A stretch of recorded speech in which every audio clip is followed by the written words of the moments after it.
What's good, everybody? Y'all know who it is. It's your boy, the Grandmaster Troll. Let me straighten this out real quick. Why am I crooked? Why am I crooked all of a sudden? God damn.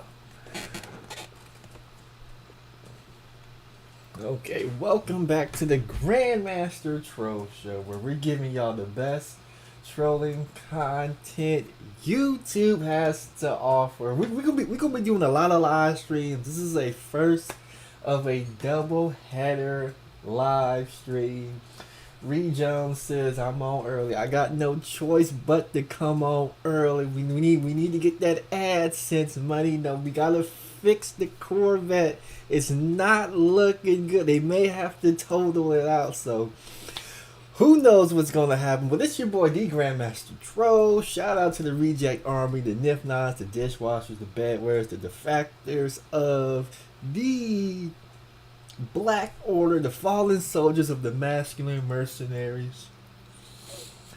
Y'all know who it is. The gorilla pimps, the gorilla simps, the single mothers, the single women who will always be single going forward into the future. They will die alone with the cat, unfortunately. But most importantly, witness the power and the might that is the most dangerous troll on YouTube. So what are we talking about today? We gotta talk about your girl, Reed Jones. We gotta talk about your girl, John the Analyst. Your girl, Eric the Rip. We gotta talk about your girl. Cause your girl was Cynthia G was on Fox, so debating some pro-blacks, or what you guys like to call them, pro-quacks or pro-wacks. And Cynthia G is now a force to be reckoned with. The Manosphere tried to put her over there. They tried to ignore her. They sent Angry Man. They thought Angry Man had destroyed Cynthia G years ago. But yesterday, Cynthia G made her return. And she made her return on a, how should I say, a mainstream platform known as Fox Soul. You know, a supposedly conservative news outlet geared to the liberal left, the gynocracy, or should I say the community. Boy, doesn't Fox have the game sold up, but they had your girl up there. And who was she up there with? You had Tammy Mack was the host. You had Umar Johnson. Some guy named Dwayne something. I forget his name. A footnote Negro. She was up there with Hope Giselle, a trans activist. That's right. A trans activist. And we had to listen to Dr. Umar Johnson refer to this trans activist as a queen, and that sent Black YouTube and members of the Manosphere into a doozy, because they couldn't wrap their mind at how Dr. Umar Johnson was calling a trans woman a black queen. And then Cynthia G was up there, and from the jump, Cynthia G debunked all of them old pro-whack talking points when it comes to black men and what are they doing and what have they built and what are they doing to improve themselves. What are they building? And they didn't have no answers.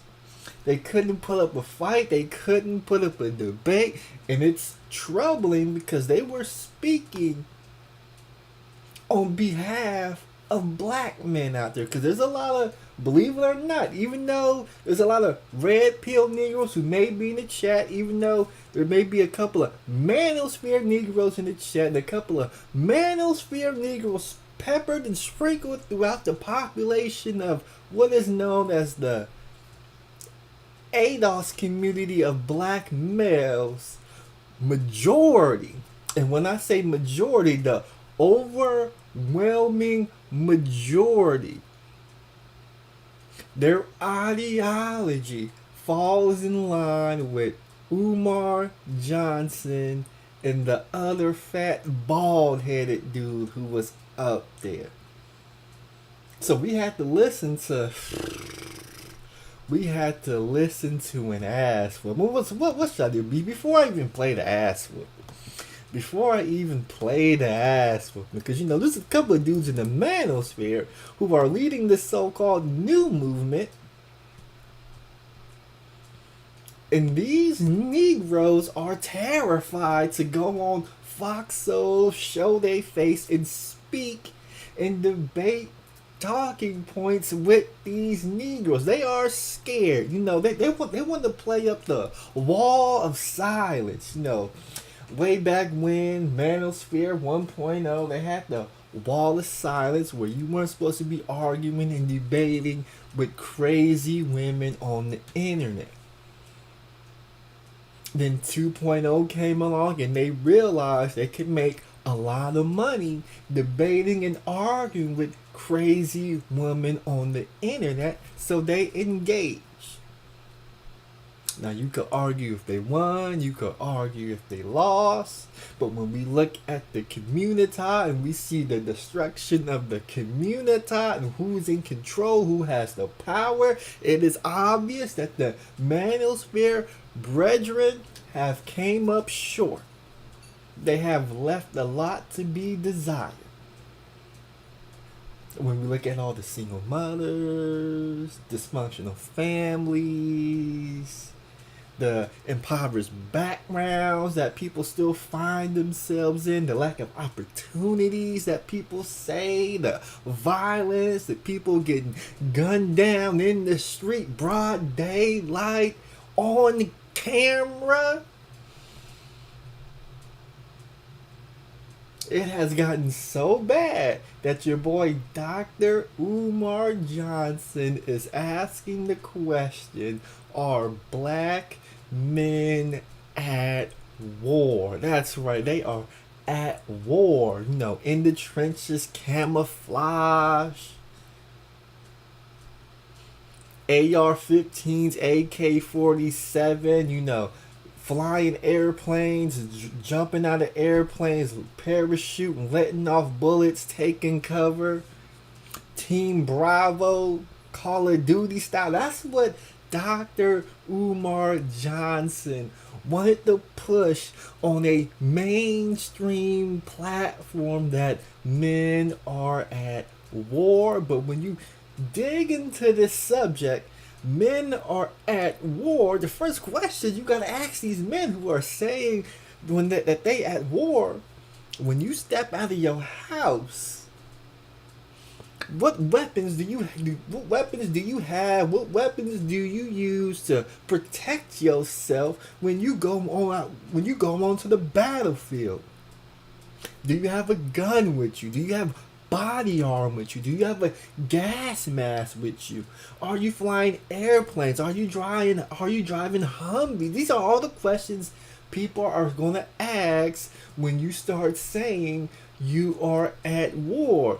Then they're going to ask you, who are you at war with? And if you don't have the right answers, if you sound soft, if there's a hole in your argument, mainstream media will break it down and tell these black men who feel they are at war with so-called white supremacy, the white man, the oppressive government, or whatever it may be.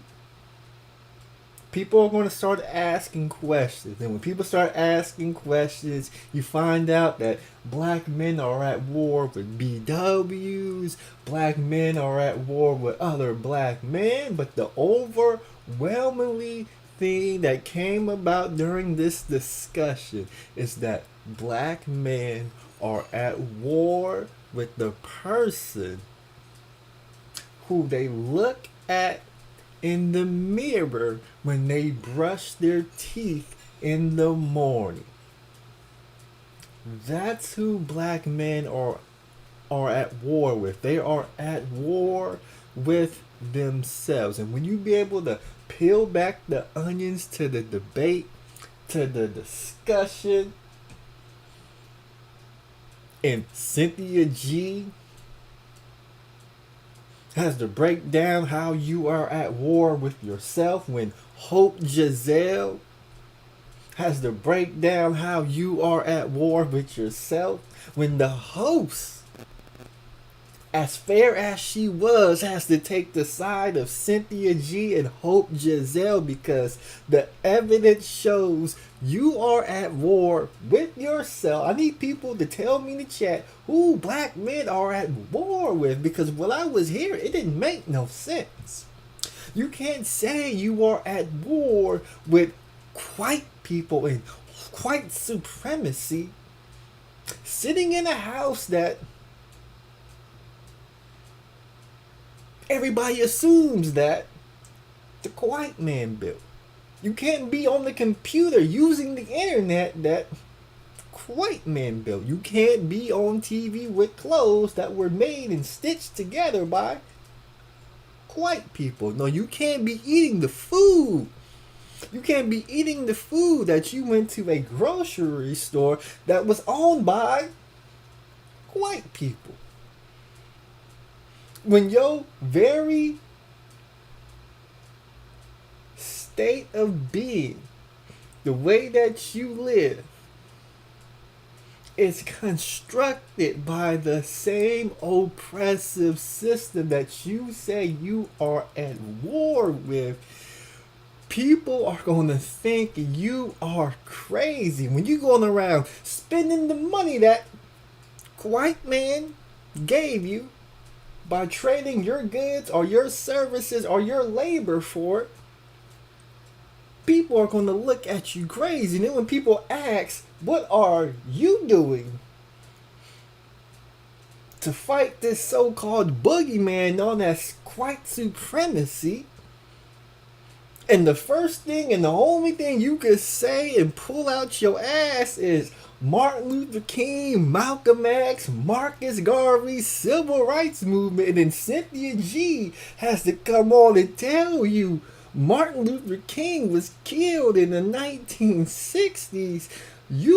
Most of us, wasn't even alive when he was killed. Tell me what you did, not what Malcolm X and MLK did, and you can't explain what you are doing because the school that you said you were going to build to educate said BMs hasn't been built yet, even though you've been collecting money for that school for the better part of the last decade. Umar Johnson, you are going to look crazy. So when Cynthia G breaks down that you can't use Martin Luther King, not only because that was way back in 1960s and none of us were alive then, I'm asking you, what are you doing, not what they did. But even when they did that for the civil rights movement, which paved the way for you to ingratiate yourself into so-called the dominant white society, even you still criticize the things that Martin Luther King did. So even you, if you could criticize what that man built, then of course Cynthia G can criticize what that man built. Of course Cynthia G could criticize what that man done and the impact that it had. So Cynthia G was in rare form, but before I show the rare form, we gotta react to this video first. Because we got people on YouTube crying. They are crying. Let's see, what do we have here to talk about first? Oh, we know your boy O'Shea Duke Jackson. We know he couldn't wait to cry. He says, why does Fox Soul allow Cynthia G to insult a black man? You see, O'Shea Duke Jackson, I gotta talk to you, O'Shea Duke Jackson, because there was many of BWs who said you and your counterparts of the black manosphere. In fact, your right hand man, Kevin Samuels, who just passed away not too long ago, BWs made the claims that you guys were insulting BWs. In fact, you guys claim you guys weren't insulting BWs. You said y'all love BWs so much and you seen them doing wrong and you wanted to correct them and criticism and give them a better way to go about living. You said we are not insulting, we are trying to correct you. But when those same women who see some of the things that you BMs are doing, you know, not getting married, you know, cheating, making bastard kids, not being able to support a family financially, not be able to help support a family emotionally, not being able to keep a job, not being able to be respectful, want women to submit and their claims be slaves and make them, you know, walk around with their head down and nod to everything you say you want the family run, even though some of the things are clearly not good for said family. These are some of the criticisms that they have gave. So now when Cynthia G says we need to abort, that's right, abort black baby boys. As controversial as it was, as disrespectful and insulting it may have seemed, we gotta talk about why Cynthia G said certain things, O'Shea Duke Jackson. Because O'Shea Duke Jackson, you say there's a elevated level of crime with the so-called Pookies and Ray Rays, and they're out here busting people over the head, robbing and deleting folks, causing all kind of harm in the community.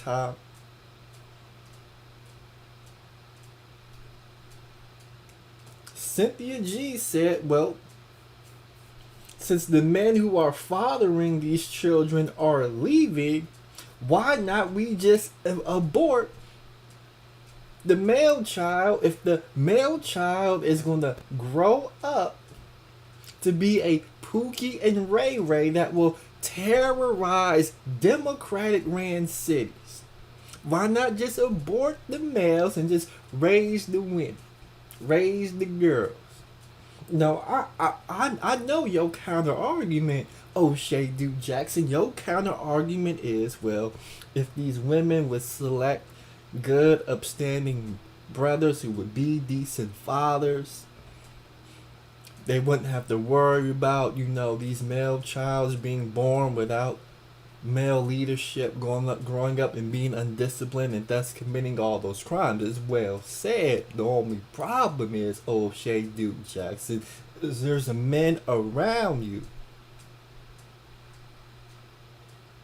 men in your camp, men in the manosphere, who claim these very things. When we pulled up their records, their criminal records, what they've done in the past, we have seen the same exact Pookie and Ray Ray behavior that you make about on your channel, O'Shea Duke Jackson. So even the good dudes, the dudes who you run with, can't even live up to your standard. And if the people you run with can't live up to your standard and you won't hold those brothers accountable, how is a woman supposed to pick and choose the right ones when they could just lie, chill, lie, steal, and make believe that they're the so-called good brothers, but they have every ill intention of said Pookies and Ray Rays? You see where the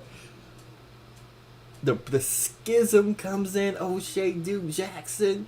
So instead of Cynthia G just had this trying to figure out who's a good black man and who's not a good black man, why not, when that father steps out after conception, after the woman is pregnant, she finds the gender of the child and it happens to be a male, and since it's a male, we know the destruction that these young males are committing, why not abort? According to the videos you put out against the violence in the community,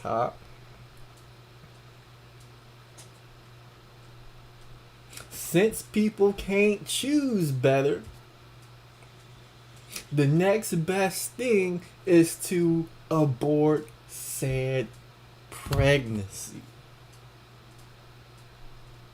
But this is your boy O'Shea Duke Jackson up here getting ready to cry about what your girl Cynthia G said. But I want O'Shea Duke Jackson to speak for himself. I don't want to speak for O'Shea Duke Jackson. I want O'Shea Duke Jackson to speak for himself. So let O'Shea Duke Jackson speak for himself. Guys, there was a stream yesterday on Fox Soul that included a debate between Dr. Umar Johnson and Cynthia G, and it was called "Is There a War Against Black Men?" Tammy Mack, full episode. And again, I'm not gonna deal with what happened in that particular series. I'm not gonna deal with that. I'll deal with that in another video, which will come subsequently thereafter. But now the question today reads like this. Good morning, O'Shea. What are your thoughts on someone like Cynthia G, a proponent of black male genocide, being given a platform by mainstream media company in Fox Soul? I'm interested in knowing your thoughts on this matter. Her thoughts in this video are exactly what you expect. So what I want to do is I want to play a small clip of what this person is actually referring to when it comes to Cynthia G, and then we'll come back. Cynthia G, white supremacy, does it exist in your world? Absolutely. And has it affected black men? Absolutely, it exists, and black men have worked in tandem with white supremacy since they've become in contact with it. And this is why I say, in the black community, we have very disingenuous, very dishonest discussions, especially when it's regarding black men, because we do have a black male worshiping culture. So what we do within that culture, and Umar Johnson is showing it today, is absolve black men from any accountability for what they've done. Number one, we wouldn't be in a system of white supremacy had it not been for black men. So if you want to go all the way back to history, then let's go back to history when black men were selling their own people into white supremacy. Let's go back into history when 16 years off the plantation, black men were worried about a war being waged on them. They were worried about getting access to white women. That's what you were worried about. And it's interesting. There's a reason why I feel like Umar focused mostly on me and Hope's attitudes, and it's because he can't accurately answer the question. He mentioned names, not accomplishments. And the reason being is because I think he mentioned those names specifically because the accomplishments of those people don't have to be explained.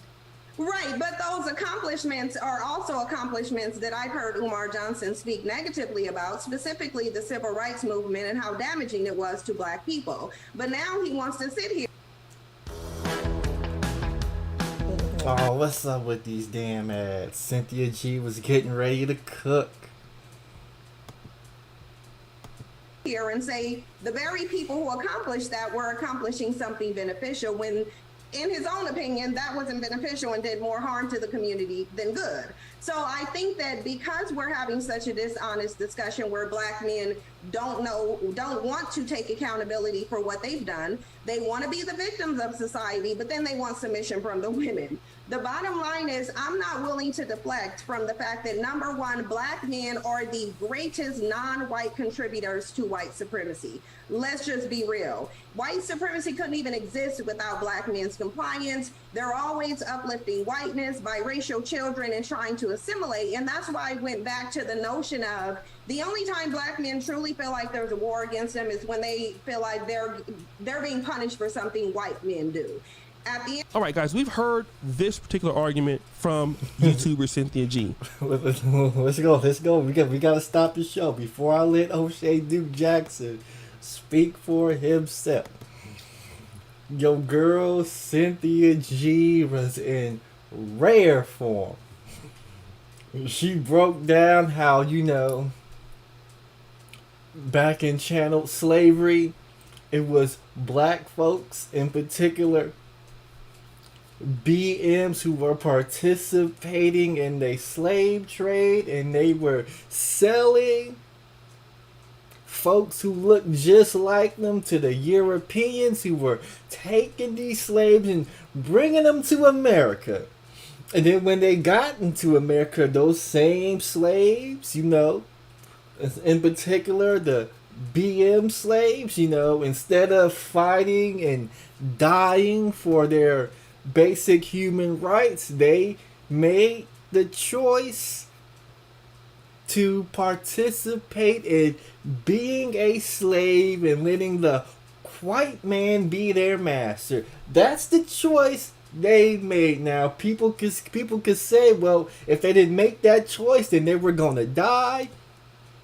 Maybe dying would have been better. Who knows? If they would have fought back, maybe they would have won. But they didn't do that. But they were able to get out of slavery, going into Reconstruction. And according to Cynthia G, we saw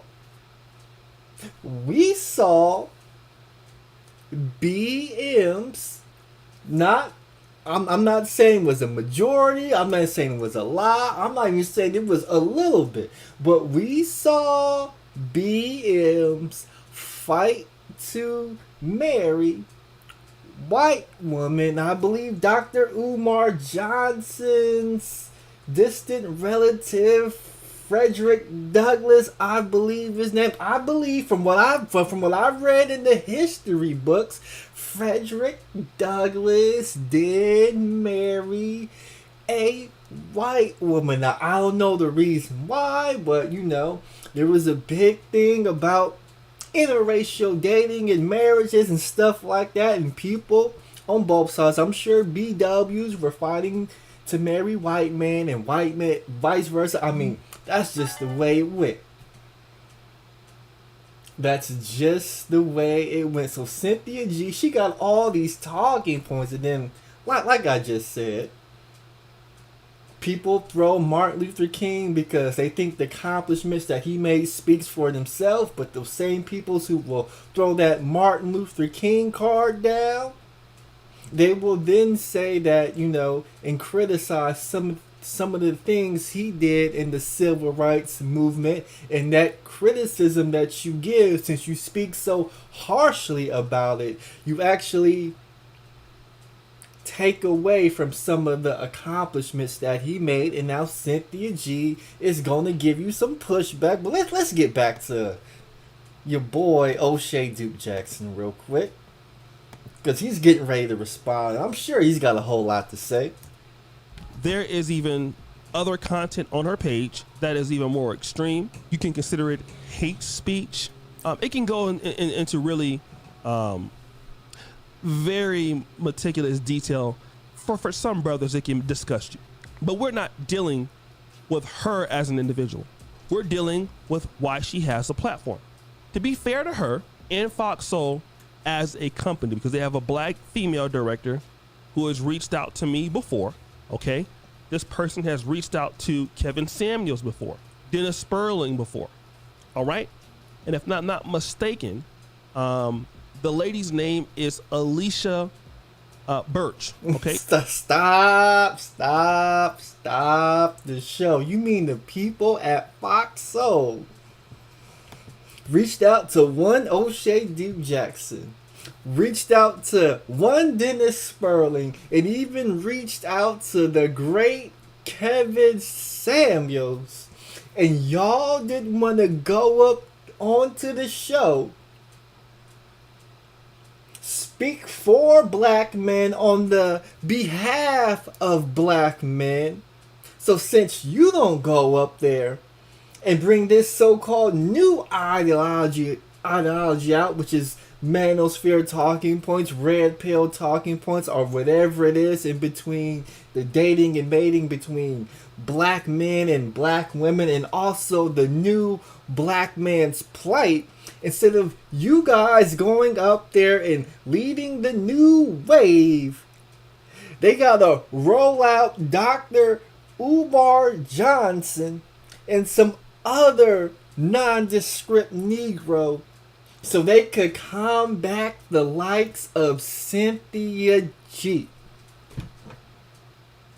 I just find that interesting because, you know, they claim they want these talking points to go mainstream, but when they get chances to go on mainstream platforms, and we look at the tape right here, let me see if I could pull it. We look at the tape, we got Alicia Birch, the senior producer, reaching out to these guys to get their opinions on a platform these Negroes is too scared to show up. But tell us why you didn't go up there, O'Shea Duke Jackson. I'm sure you got your reasons. Hey, she's the senior producer over in Fox Soul. Shout out to the sister. So she has, to be fair to her, offered the opportunity for us to come on and debate the premises with other people of differing opinions. Me, Kevin Samuels, and others have declined. So to be fair to Fox Soul, they have done. So they have declined. They are too scared to go up and talk to Fox Soul. Too scared. That's what I think. But O'Shea is gonna tell you this right here. The same thing with other people. Now, I believe with what you see towards Fox Soul, if you look up at what their lineup, you know, there is a lot of women. There's a few brothers who I would say are gay, right? And so obviously, with that being the case, catering to more of a female audience and things like that, and certain black men can be upset with that. One of the guys, I forgot what his name was, he called Kevin Samuels the F word. And there's even a show with Turnout with T.S. Madison. This is another problem I have with your boy O'Shea Duke Jackson. O'Shea Duke Jackson will claim that the BMs on the show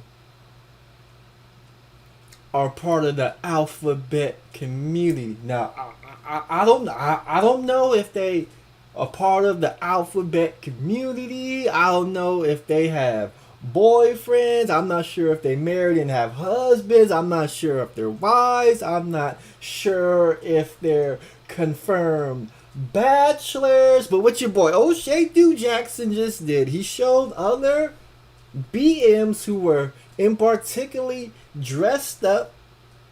No, they weren't sagging their pants. They were presenting themselves in a professional manner. He had no problem calling them gay. Kevin Samuels presented himself in a professional manner. But Kevin Samuels did and said other questionable things that made people question whether if he was a part of the alphabet community. But O'Shea Duke Jackson will defend him because O'Shea Duke Jackson was able to benefit from the content that Kevin Samuels was bringing. See this is the hypocrisy of this situation. You can't call. Let me see if I can pull him up one more time. Let me see if I can pull him up one more time. Let's go ahead and rewind it. So he called. There's 3 black men right here. 3 black men right here. Now he didn't say nobody's names. He didn't specifically point somebody out. He didn't provide no proof. He didn't show them a picture with their husband. He just simply saw 3 BMs who are presenting themselves and appears to me in a professional manner in this picture, in suits and ties, sports coats and dress shirts. O'Shea Duke Jackson called them gay.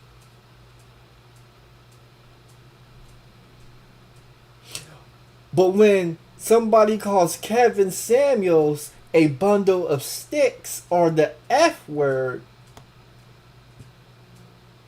because he's taking pictures and all these feminine positions, he cut to a stream with a man in a bed. You know, he says he's advocating for men to be with other men. He's asking other men about the size of their member. You know, all of these things which are suspect, which is why people are insinuating that he may in fact be a part of the LGBT community. He'll give pushback to that. He'll defend Kevin Samuels while throwing these brothers under the bus. And I had somebody whose comment in the chat got deleted a while earlier. They said GMT was against black people. I'm not against black people. I'm just simply breaking down what black people do, what they don't do, what they say, why they say it, the things they do, and I show you how it makes no sense. So if me showing you the hypocrisy of black people has you in your feelings, then you need to go look in the mirror and you need to go re-examine your life, because GMT got it all figured out. But let's get back to O'Shea in this video right here.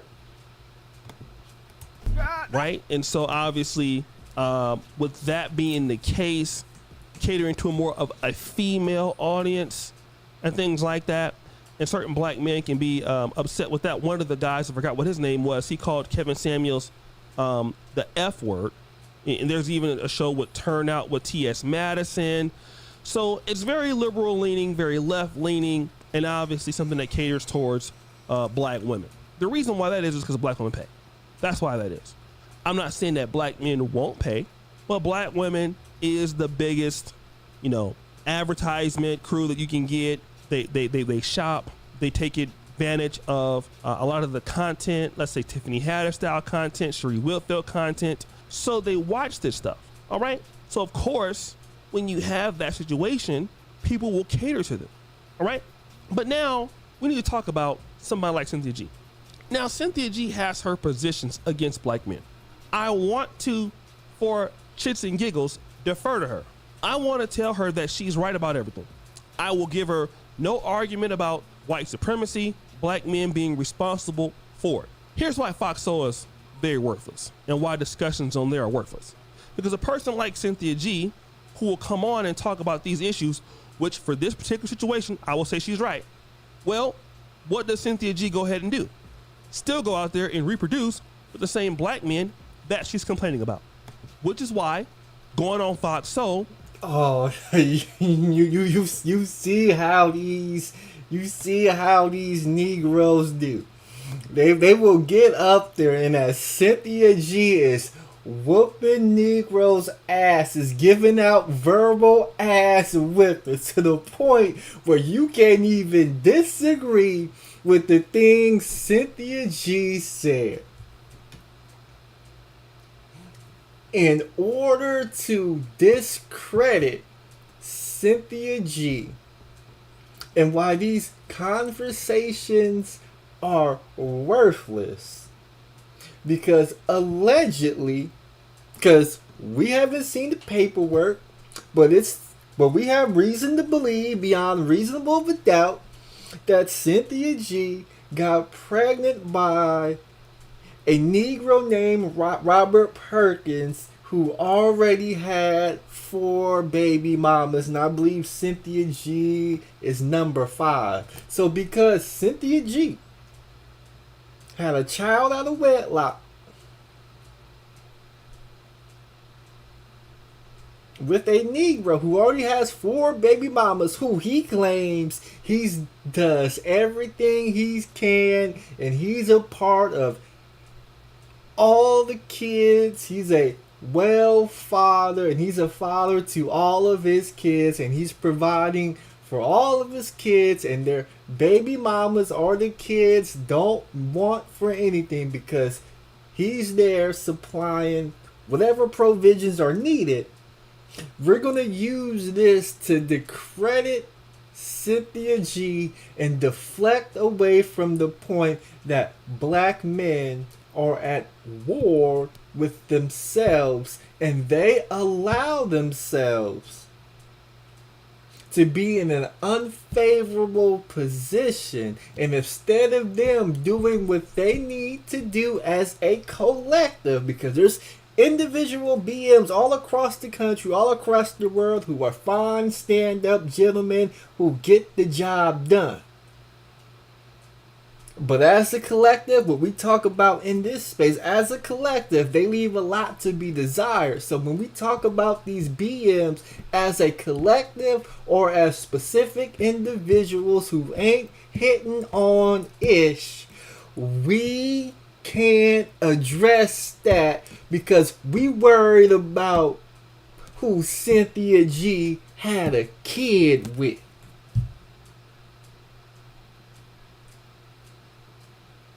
Even though that whole debate wasn't about who Cynthia G had a kid with, we gonna bring that into the conversation, even though it has nothing to do with said conversation.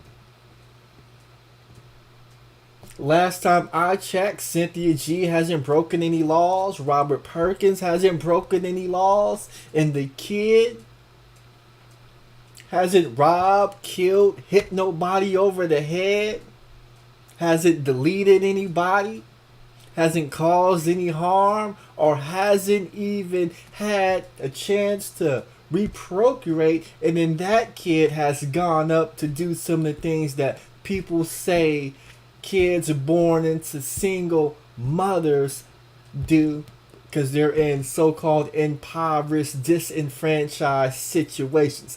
That hasn't happened yet. In fact, there's a great chance Cynthia G could be a good mother and her child could grow up to be an upstanding individual. But somehow we gotta talk about Robert Perkins. We gotta talk about Cynthia G's kids.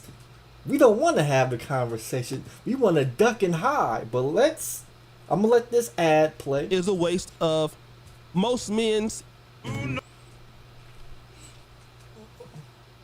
I'm gonna let this ad play. And most black men's time. Why? You're talking to hypocrites. That's why. Okay? And why is she given the opportunity to be on there? As people in Africa will say, you got vibes. It's clout. That's why. There's nothing to get accomplished on this but views. They don't care if it's at the behest of black men. And to be real, they don't even care if it's at the behest of black women. Fox Soul is trying to capture a unique black audience. Controversy sells. That's why she's on there. Okay? Nobody takes Cynthia G very seriously. I'm gonna be honest. Stop the show. Stop the show. Now O'Shea gonna hit us with, they're trying to get views, they're clout chasing, controversy sales. But when O'Shea Duke Jackson stepped on the YouTube platform, he used the same exact strategies to build up his platform. He didn't come on YouTube trying to teach black men, how to improve themselves, how to dress. He wasn't giving them financial advice. He wasn't giving black men health advice. O'Shea Duke Jackson came on YouTube trolling and beefing with other Negroes and then pivoted to bashing, criticizing, and insulting black women.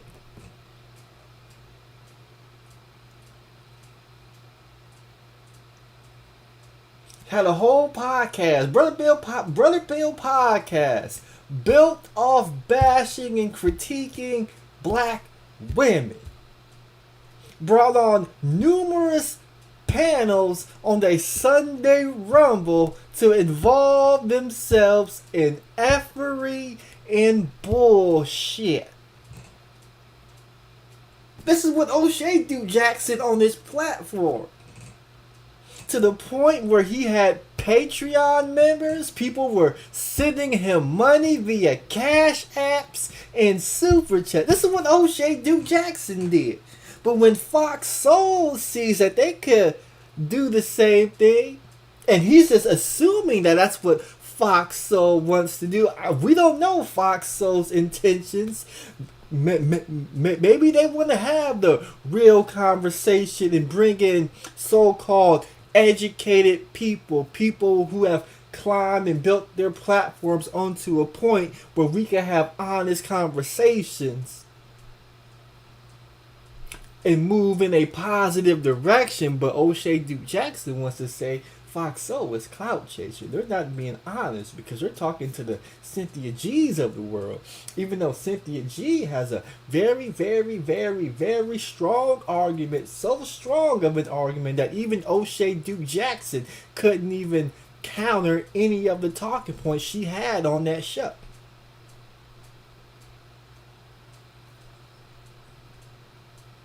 Because we know if we could deflect, if we could not have the conversation, we could hide and protect some of these BMs.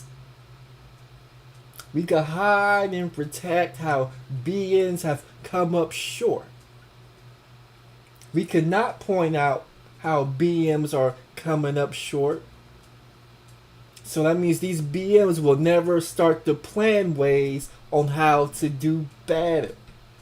This is all this is about. Don't point out my effery. Let's point out somebody else's effery. This is all that this is about. But when it was time for BMs to be held accountable,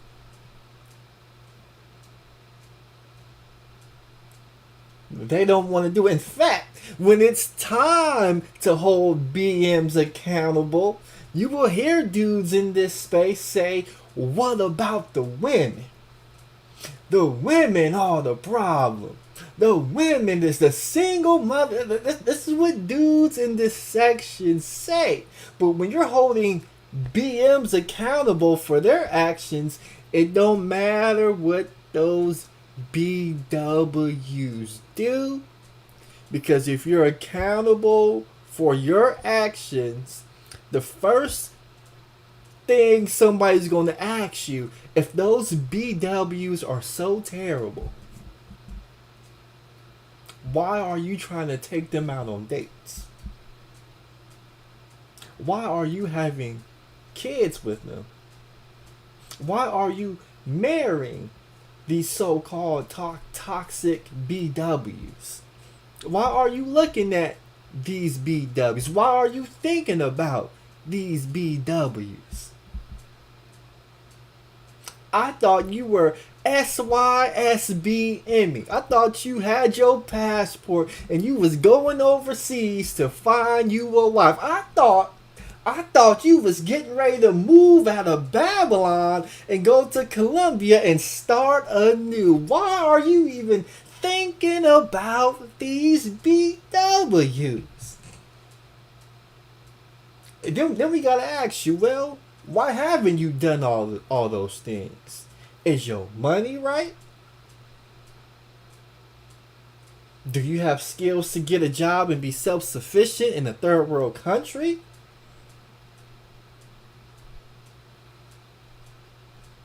Is there something mentally wrong with you where you would continue to deal with a group of women who don't respect you? Do you need therapy? Why don't you want to go to therapy? Do you have money for therapy? Do you have health insurance to get therapy? And the accountability will always fall right back to said individual. No matter how toxic those BWs are and the impact they may have, because I know the impact they have may be great. But if you remove yourself from said community, if you have gone on to greener pastures and are now SYSBMing, you shouldn't have this much to worry about. But let's get back. Because I ain't got much time. I'll be on here until about 4 o'clock. Honest, Dr. Umar Johnson is the same thing. He ain't to be taken seriously either, in my honest opinion. I take it more serious than her, but that's the reality. But the reason why black men are receiving this type of, hate speech on social media, because black men don't have an avenue. We haven't built it yet. Foxo is not going to cater to you. You don't spend enough money with its advertisers. You don't spend enough money on AdSense. You don't spend enough money to get your positions out there. Now, for certain individuals, you do. I'm not complaining. But as a spending power, as a buying power, you're not there. So therefore, people will not cater to you, which means that you can talk a lot of shit about black men and say very little about black women to be okay. It's how it works until black men fund their own things that cater to them. Stop the show. You see, OJ Duke Jackson, you are making the point when Cynthia G asked the question, what have black men built? It becomes pretty apparent that black men haven't built their own media platforms in which they can get corporate dollars to advertise around their talking points, ideologies, and beliefs. Even though O'Shea Duke Jackson, he's been on this platform, he has shown the bag he was getting. He shown everybody the bag he was getting on YouTube, AdSense. And that was just AdSense money. He didn't show us the Cash Apps. He didn't show us the Patreons. He didn't show us. There was a whole lot he didn't show us. We just saw the late, great Kevin Samuels. He was driving an oil leaky car in 2020, crying about how his landlord was upping the rent because bills was getting higher, because the country went through a shutdown and people was staying home more and energy costs went up in that particular house he was living.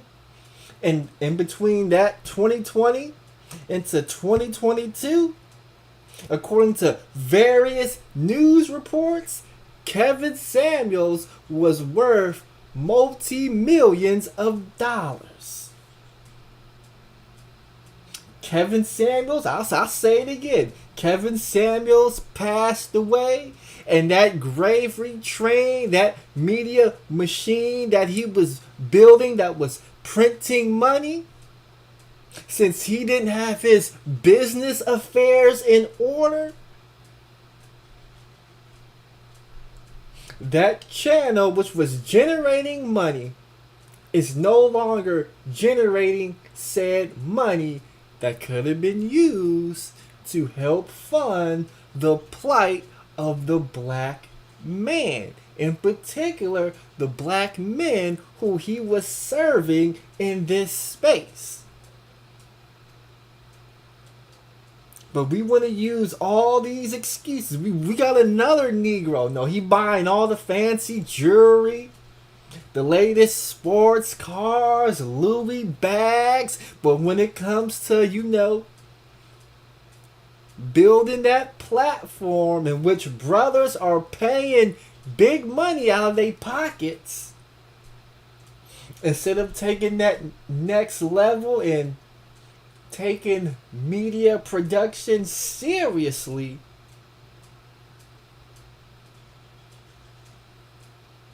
we would rather come on YouTube and bash BWs on the day in and day out basis. But when Cynthia G points this out, because we know if this is O'Shea on the platform, this is a Kevin Samuels on the platform, and Obsidian on the platform, and Cynthia G asks, "What have you built?" Sure that they could say that they built a successful business for themselves. But if you for the plight of black men, why isn't your business serving the plight of black men to the point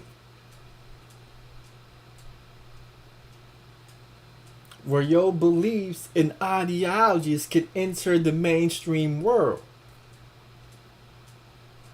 Then we gotta talk about market strategy, this, that, and the third, and all the ways you came up short. But you don't want to go on to the show and have that conversation, because you know the people who are on that show, who are part of corporate media, who has a corporate company by the name of Fox backing them up, who are senior producers, executive producers.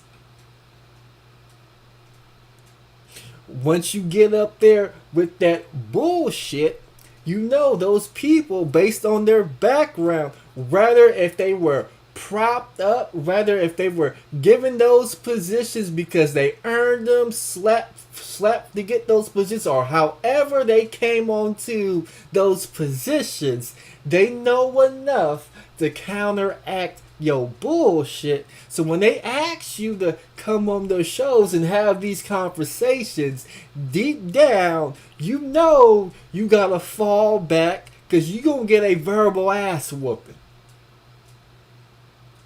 So instead of getting your verbal ass whooping, you say no. You go back to creating celebrity junk videos. You collect your nice check. You trick off on hoes. And you call it a day.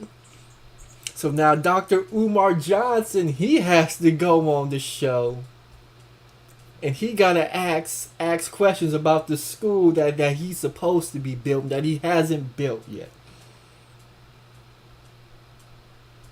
And we all know Umar Johnson, as long as that school is not built, as long as black boys are not being taught, he don't have nothing to fall back on until that school get finished.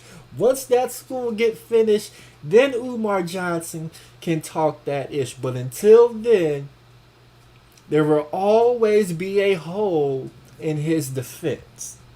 But dudes is scared.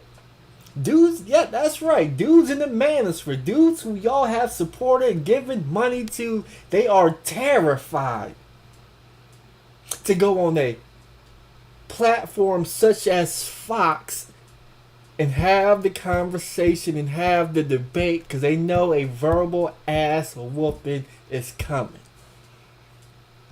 It's coming. But let's get back to this video real quick. It's almost finished. What else your boy O'Shea Duke Jackson had to say? Just like I believe Andrew Tate is now on some particular podcast network, the same one that paid Joe Rogan $100 million and he declined it. Yeah, until black men do that and have that kind of spending power, people are going to be tough to talk about you. That's how it works. You don't spend money with people in the corporate world. They look at you as a people to be talked about. You don't need to be protected. All the people that you can't talk about spend money. Gays, Jews, now Asian community. They spend money. Black men don't. It's simple. And we can get mad at that, but that's how it works. And until we play the game like everybody else, here's our reality for now. It's the way of the world. So according to O'Shea Duke Jackson, this is your reality. Since you don't spend corporate dollars, since you would rather go overseas with your passport and buy prostitutes, since you would rather buy fancy jewelry so you could wear to the club to floss on the next man so you could get the same BW who you bash on YouTube on a day in and day out basis. Or maybe you don't spend the money is because you don't have the money. However it may be, the mirror gets pointed strictly to you, black man. Why aren't you spending the money, the corporate dollars, so you could get some protection? Like the Asian community, the alphabet community, the Jewish community, the black woman community. Everybody else is spending the money but you. Why won't y'all spend the money? And if you are spending the money, who are you spending the money on? Who are you giving the money to? What are they doing with the money that you spending? Are they misappropriating those funds?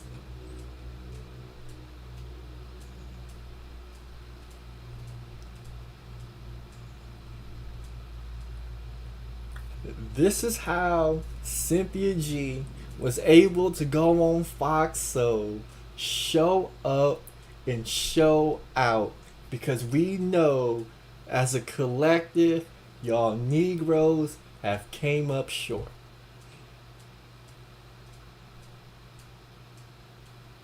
And as long as y'all keep coming up short, Cynthia G is going to have that work for you. I mean, when I went to said video, let me see if I could pull up said video. When I went to said video right here, is there a war against black men? And I went down to the comment section. I mean, Cynthia G, the love Cynthia G was getting in the comment section was crazy. We got somebody says, here for Cyn G, these dudes represent what's wrong in our community: weakness, victim mentality, and dishonesty. Keep it up, my beautiful, cultivated, intelligent goddess. Love from a black man. So you even got other BMs. They're able to point out the effery of the so-called black male collective. But when you go down this comment section right here, every single last one of these comments, I'm here for Cynthia G, and I love Hope's take as well. The panel was balanced and the ladies handled themselves without getting personal or emotional. I knew it was a wrap when the men brought up the same old talking points. Welfare took the black man out the home. What about the black woman? Black woman wanting to look like white woman. You're hurt. You have hatred for black men. Marcus Garvey, Malcolm X, Martin Luther King. I'm building. I have a program. I wrote a book. I'm building a school. I'm building. I just got a suit. My shoes were just ordered. I got a job interview next week. I'm hoping to close this deal next month. I mean, the comment section here, all of these comments right here. You got East Africa. As an African man, I was so disappointed in Umar Johnson. He failed to see the real facts. Cynthia pointed out that African men sold out their own people by turning on their own, becoming insecure, not wanting to take responsibility for sharing with their people, having no teamwork, subjugating the women, in instituting polygamy, cowardice against white men. No labs, no farms, no factories, no schools, no banks to solve their needs and those of their women and children. Dr. Umar Johnson joined the club of complaints and excuses by black men not wanting to take responsibility for their own destiny. Like babies, they blame the black woman for being harsh on them. I mean, I could read these comments all day. I could read. I don't have to play the video. When people go back and look at history, and they review the tape, and they look at the comment section, you couldn't even defend. You couldn't even defend Dr. Umar Johnson, but you couldn't even make a case for the black man's plight. That's how bad the verbal ass whooping was. I mean, the verbal ass whooping was so bad. The verbal ass whooping was so bad. Do I want to read one more comment, or do I want to get back to the review of this video right here? I mean, you got all these comments. I came for Cynthia G. Cynthia G was killing it. Cynthia G was on fire. I'm thankful for Cynthia G. I mean, you go through the comment section, but I already know what the excuse is going to be. The excuse is going to be, you know, this is a liberal media platform. This is a media platform that targets BWs, which is why the BWs were so much in support of a Cynthia G. This is why we gotta play the tape. Let's go ahead and play the tape. Personality and family advocate Dwayne Brown is here. Hi, Dwayne. Hello, hello, hello. And influencer and YouTuber Cynthia G is back with us. Hi, Cynthia G. Hi, how are you guys doing? I'm glad to be here again. Look at your girl Cynthia G. She got the nails done. She got the makeup done. She got the hair done. She got the glasses, the earrings. She got the studio set up. She got the lighting on point. But when you look at the other Negroes who are on this so-called platform representing themselves, their company, their brand, their image, their name, it looks like they're streaming from a cell phone with no lighting, because it looks like they're not taking themselves too seriously. That's what it looked like to me, even off the introduction right here. Even off the introduction. Let me back it up one more time. Today is the war on black men, or not. Please welcome author and activist Hope Giselle. Hi, Hope. Hey. So you got Hope. No, she's up there. No, she got the makeup done. She got her hair done. She got the light on. She's presenting himself or herself, or however you want to call it. She is presenting herself in a positive way. Hey. Doctor of Clinical Psychology, Dr. Umar Johnson. Hi, Dr. Umar. Umar Johnson. We gotta talk about your boy Umar Johnson right here, you know. He ain't got no background. The lighting is off. I understand he's growing out his hair. He's growing out his beard. He up there in the t-shirt. He didn't have the audacity to put on a dress shirt. Part of the Black and I'm Proud movement with a shirt on. I get it, but compared to the 3 other women on the platform, Dr. Umar's presentation leaves a lot to be desired. Black power. Radio personality and family advocate Dwayne. This is a radio personality. So he knows about presentation, but he got a blanket, a bed sheet behind him as his backdrop. He did not set up his studio. Dwayne Brown is here. Hi, Dwayne. Hello, hello, hello. And influencer and YouTuber Cynthia G is back with us. Hi, Cynthia. look at your girl Cynthia G. Now look at your girl Cynthia G. Just controlling and running the game. This is gonna be a slaughter. This is gonna be a slaughter right here.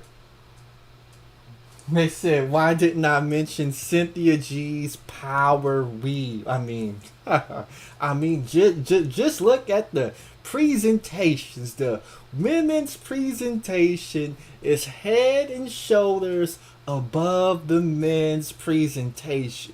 But let's get back into the debate because we can't just go about the optics. You know, BMs say they are more about substance than about looks. So let's see what they talking about. War on black men or not. Cynthia, you kick it off. So I first want to say there is a war on black men by other black men. And for that reason, I do think that we should care. I think that the perception of who's going to war against black men is going to determine where our energy is directed. And I think it's counterproductive to focus on the group of men who are terrorizing the black community simply because they're being bullied. There's no war against them by other people. They're being bullied by other groups of men. So that's why we should care.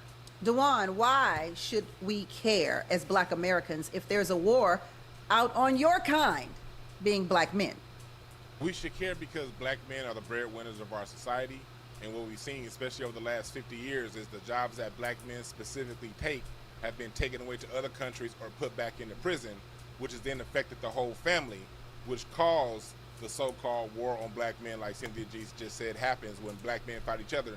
That happens when the economy is destabilized. And you destabilize the economy through destabilizing the foundation of black men's income to ability to earn income. So that's where the war on black men is right now. Stop the show. Who the Dwayne Brown, downtown Dwayne Brown. Come on down. Did this Negro try to make the excuse that jobs that so-called BMs had got shipped off overseas or to prisoners? And they did this to destabilize black men economically. This is what downtown Dwayne Brown wants us to be. That all the jobs that black men had, they just lost all their jobs because they went overseas or they went to prisoners. That's not a good argument, Dwayne Brown, because there's a lot of black men in this chat. I got 128 people watching. I'm sure they have good paying jobs. I'm sure there's black men with other good paying jobs. But I'm sure these so-called black men who lost their jobs because that job went overseas or to prisoners, I'm sure there were other races of people that were who were working alongside black men. Why aren't they in the same economic position as in being destabilized because they lost said jobs? That the other races of people, that they find a different job, that they go back to school, develop their skills, and then re-enter the workforce, where they're able to start their own businesses and have success in starting their own businesses? If so, why didn't the black man, why wasn't the black man able to do it? And when we start asking those questions and getting to the bottom of it, we will either see that black men really didn't lose their jobs due to it being outsourced overseas or outsourced to the prison system.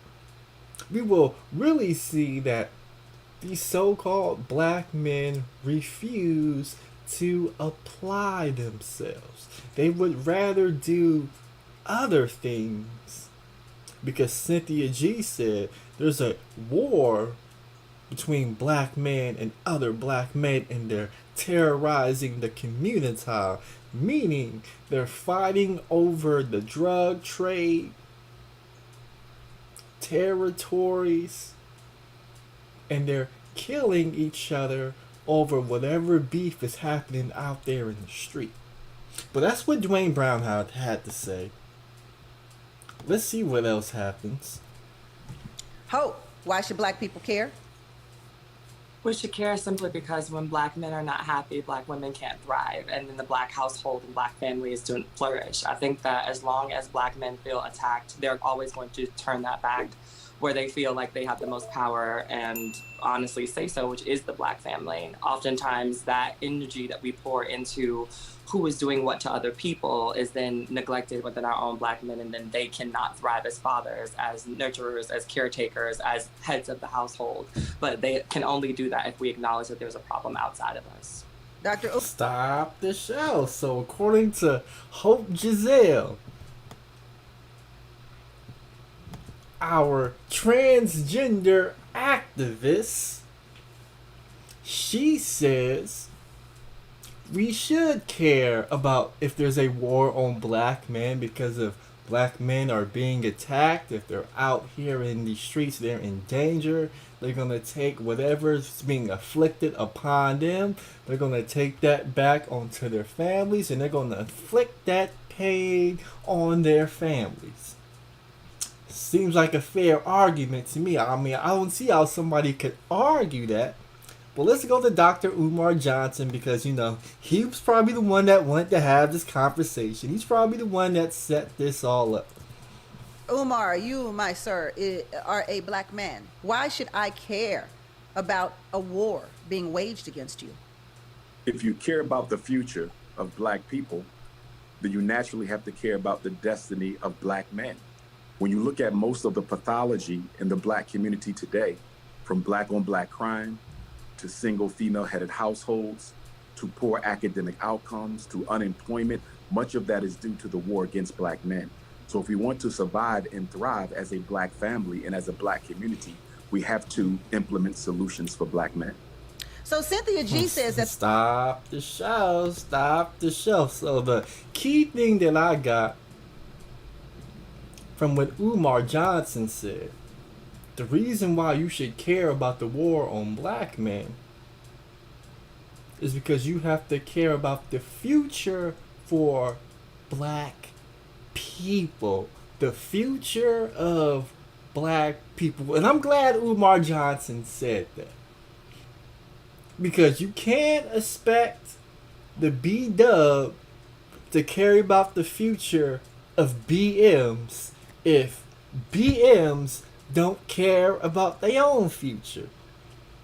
So when we dig deep into how BMs are planning, strategizing their own future, if they don't have a plan for their own future, or if they're making choices that hurts or puts their future at a detriment, well then you can't expect BWs to care about the future of BMs if BMs don't care about their own future.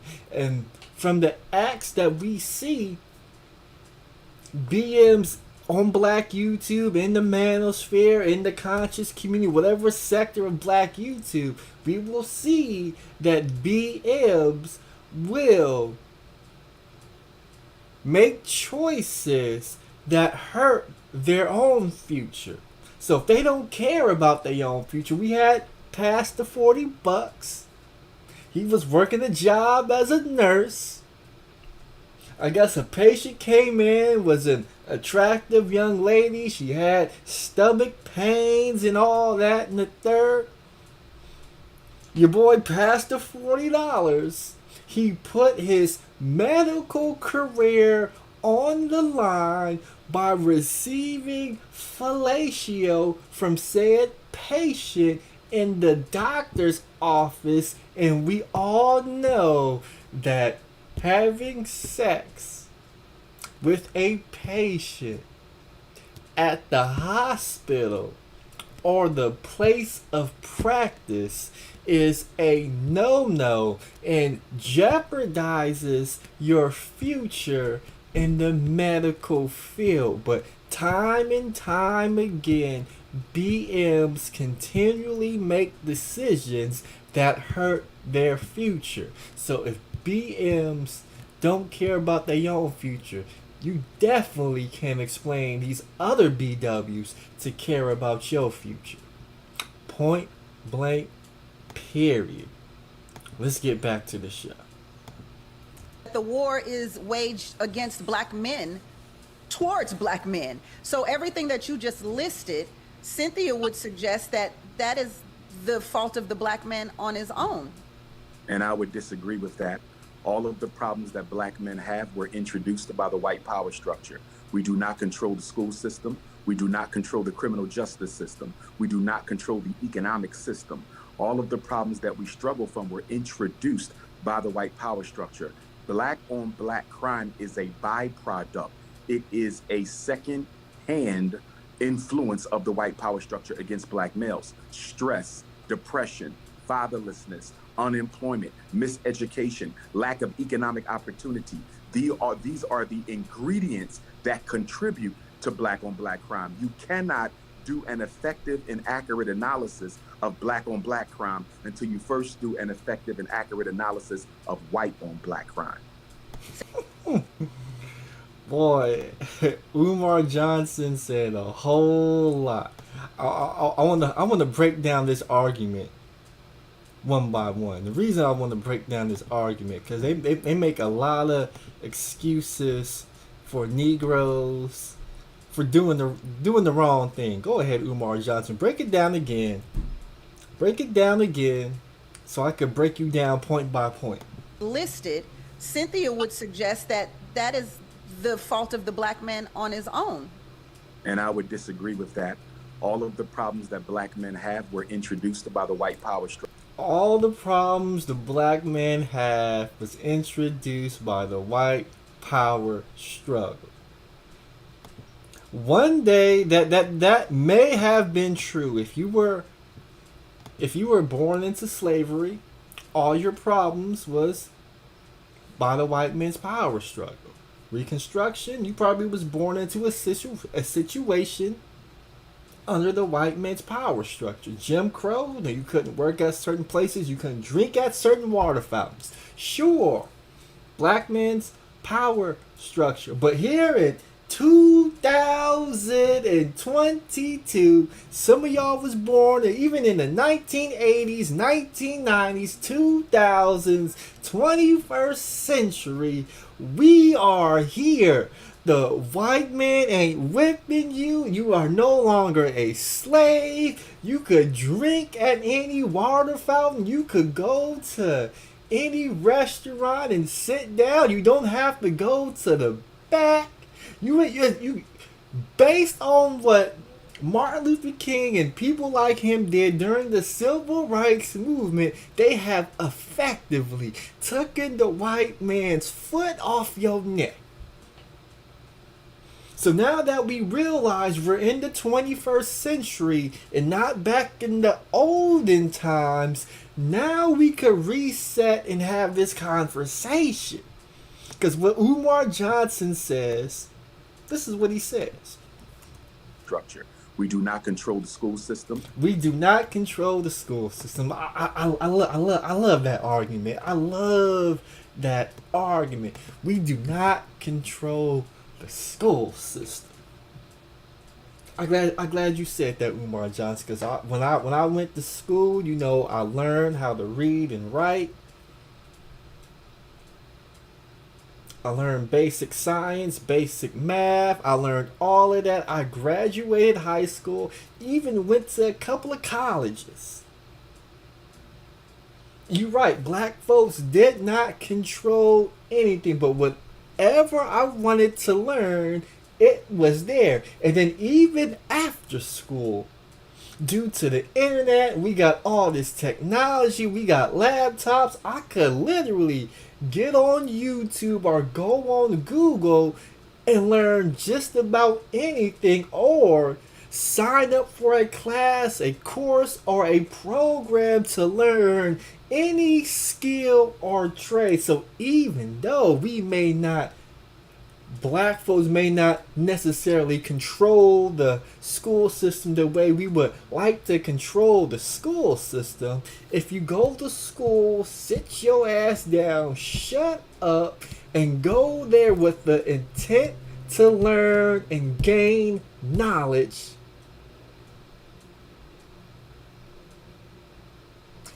that is what happens. And then when school is over, on your free time, if you feel your school was lacking on a lesson, you could jump on the computer or go to the library and extend your education even further. And if you an individual that don't like to read books or do any of that, you could find a tutor or pay an instructor to give you further instruction into what you already learned. So being in control of a school system is what we call a straw man's argument, because you can take control on what you learn and what you intake educationally into your brain, and you can apply yourself that way. So you don't necessarily have to be in control of the school system. But I know y'all Negroes, you gonna tell me about the school to prison pipeline.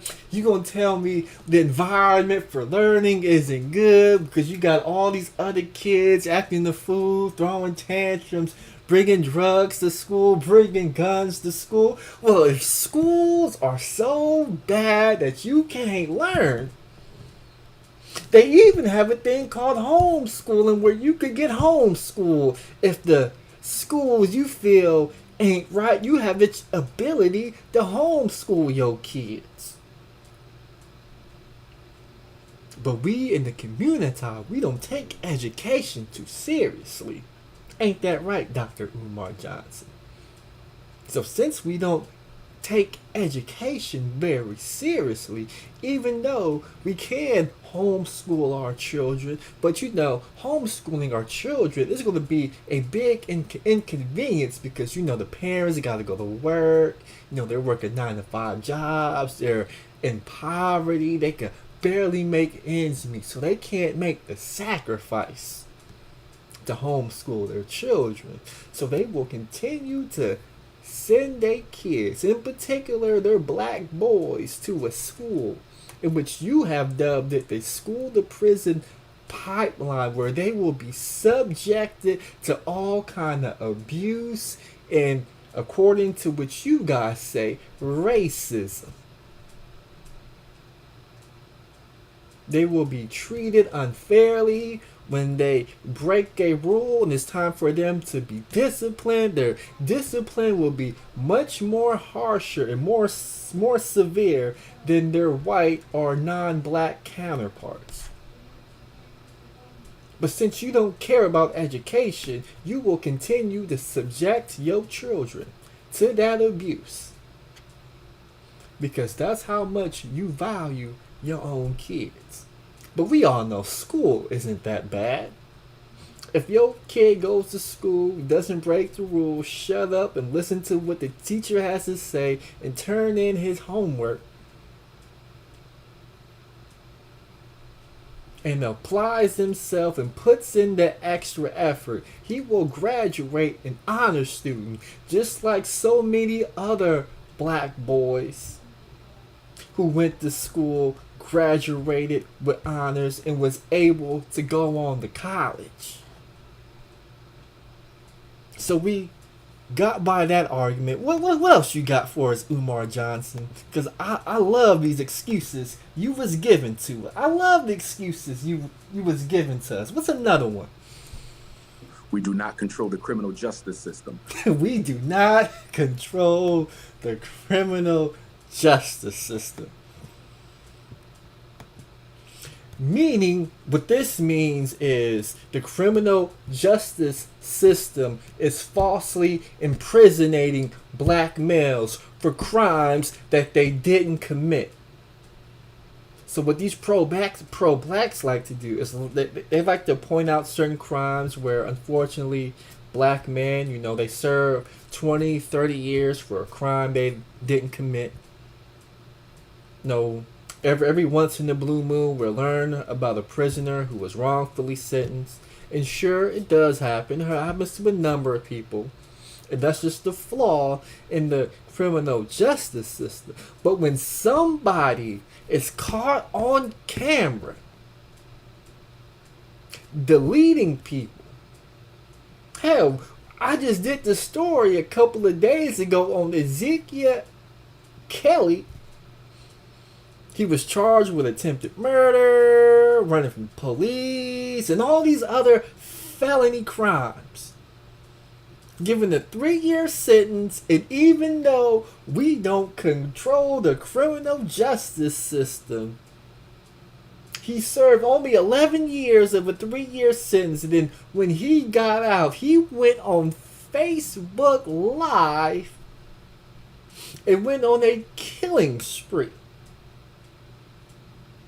You turn on the news, you will see a bunch of committing crimes on camera, right there on camera. You can't even, it's right there on camera. You can't say it's not that person because he's right there on camera. I've done stories.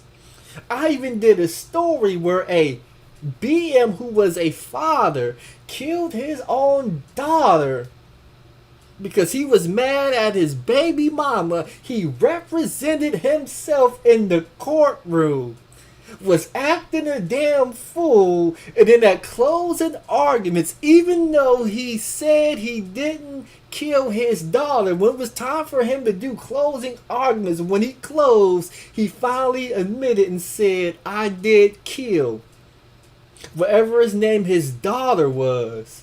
And then he said, but if you're going to tell it, you're going to tell it right.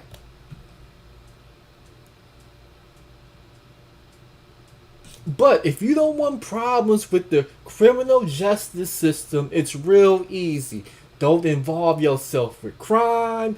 Don't involve yourself with individuals who commit crime. But day in and day out, we see BMs on the news committing crimes or around individuals committing crimes, and when they go to pick up said individuals who are committing crimes, they will literally commit a crime, hop into somebody's car, you drive off, and the next thing you would know, you an accomplice to murder because your homeboy just caught a couple of bodies that you had known, and you then drove them across state lines, and now the police is looking for you because they try and find the description of the car that individual hopped into that's right there on camera. Not to mention they're using cell phone records to track the locations of these people committing crimes. So with the cameras and your cell phone data, they can literally track you from before you started the crime to when you was on your way to commit the crime, to where you was at where you committed the crime, and how you escaped said crime area in which crime took place at. But we want to continue to use these same old talking points. And these talking points, they no longer work in 2022 because the technology is too far advanced. It's too far advanced for you brothers to be out here planning and plotting how to rob a bank. Because they got cameras on you from the time you leave your house to the time you go rob the bank to the time you leave from robbing bank and going back to your house. They got you on camera. But go ahead, Umar Johnson. What else you got for us? We do not control the economic system. All of the problems that we struggle from were introduced by the white power structure. You right about that one, Umar Johnson. We do not control the economic system. When you are born, you have $0 to your name unless you was born with a golden spoon in your mouth. But like I said, there was a lot of people who were born $0 to their name. Some have become billionaires, some have become millionaires, some have become six-figure earners, and some are comfortably placed in the middle class.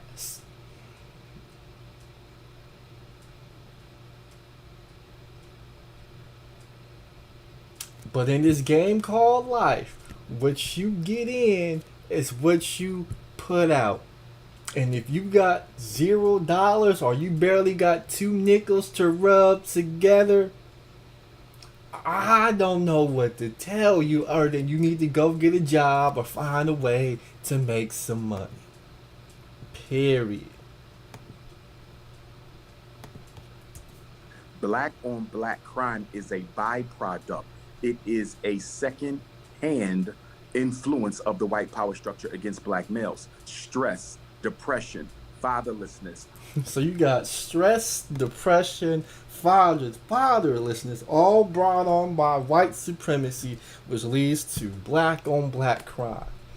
You know, they're going to tell you, you know, that the guns in Chicago, they were dropped off in an alley for brothers to go pick up and shoot each other. You know, all the corner stores that are called liquor stores, the reason why they sell alcohol is because they want BMs who are depressed. They want them to get drunk and go commit crimes under the influence. Now we got all these excuses when it comes to black on black crime. At the end of the day, if you choose to pick up a gun,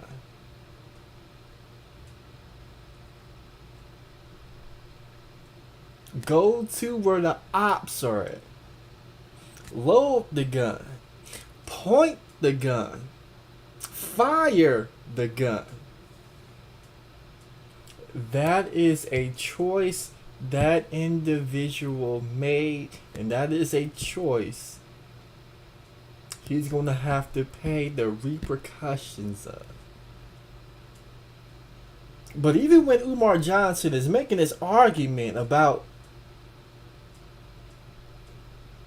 the war on black men, it's very easy to see that if brothers use their heads, think about their future, and make a plan as to what is best, winning this so-called war is going to be pretty easy to me. To me it is. But let's go back to Umar Johnson. Unemployment, miseducation, lack of economic opportunity. These are the ingredients that contribute to black on black crime. You cannot do an effective and accurate analysis of black on black crime until you first do an effective and accurate analysis of white on black crime. Cynthia G, you say what? I say this is the typical black community's dishonest. I'm going to blame everything on everyone outside of the black community and ignore what black men are choosing to do. The reality of it is the system is not making black men do anything.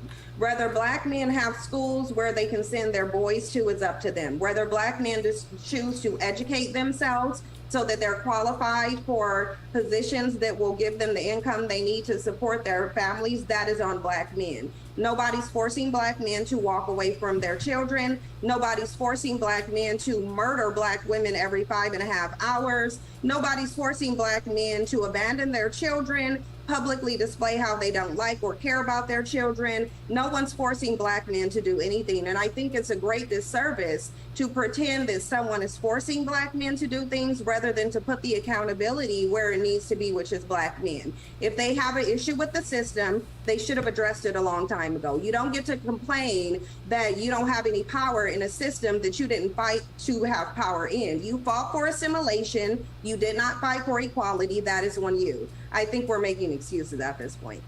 Dwan? Your girl Cynthia G basically said just about everything I said and then some. Your girl Cynthia G was in rare form. I mean, from the opening bell, just sliced and diced through Umar Johnson's argument so fast that your boy Umar Johnson, as the host, tried to move to somebody else to ask a question. Umar Johnson had to respond because the slicing and dicing was so cold-blooded that he had to. He had to interject. I would like to say, Go ahead, Dr. Umar. Briefly, that Lyndon Baines Johnson had commissioned a Kerner Commission in 1967-68 to investigate the causes of the 1967 Red Hot Summer. As you know, there were more race riots across America in 1967 than any other year since 1919, led by Newark, New Jersey, and Detroit, Michigan. The Kerner Commission were experts in criminology, sociology, education, politics, and etc.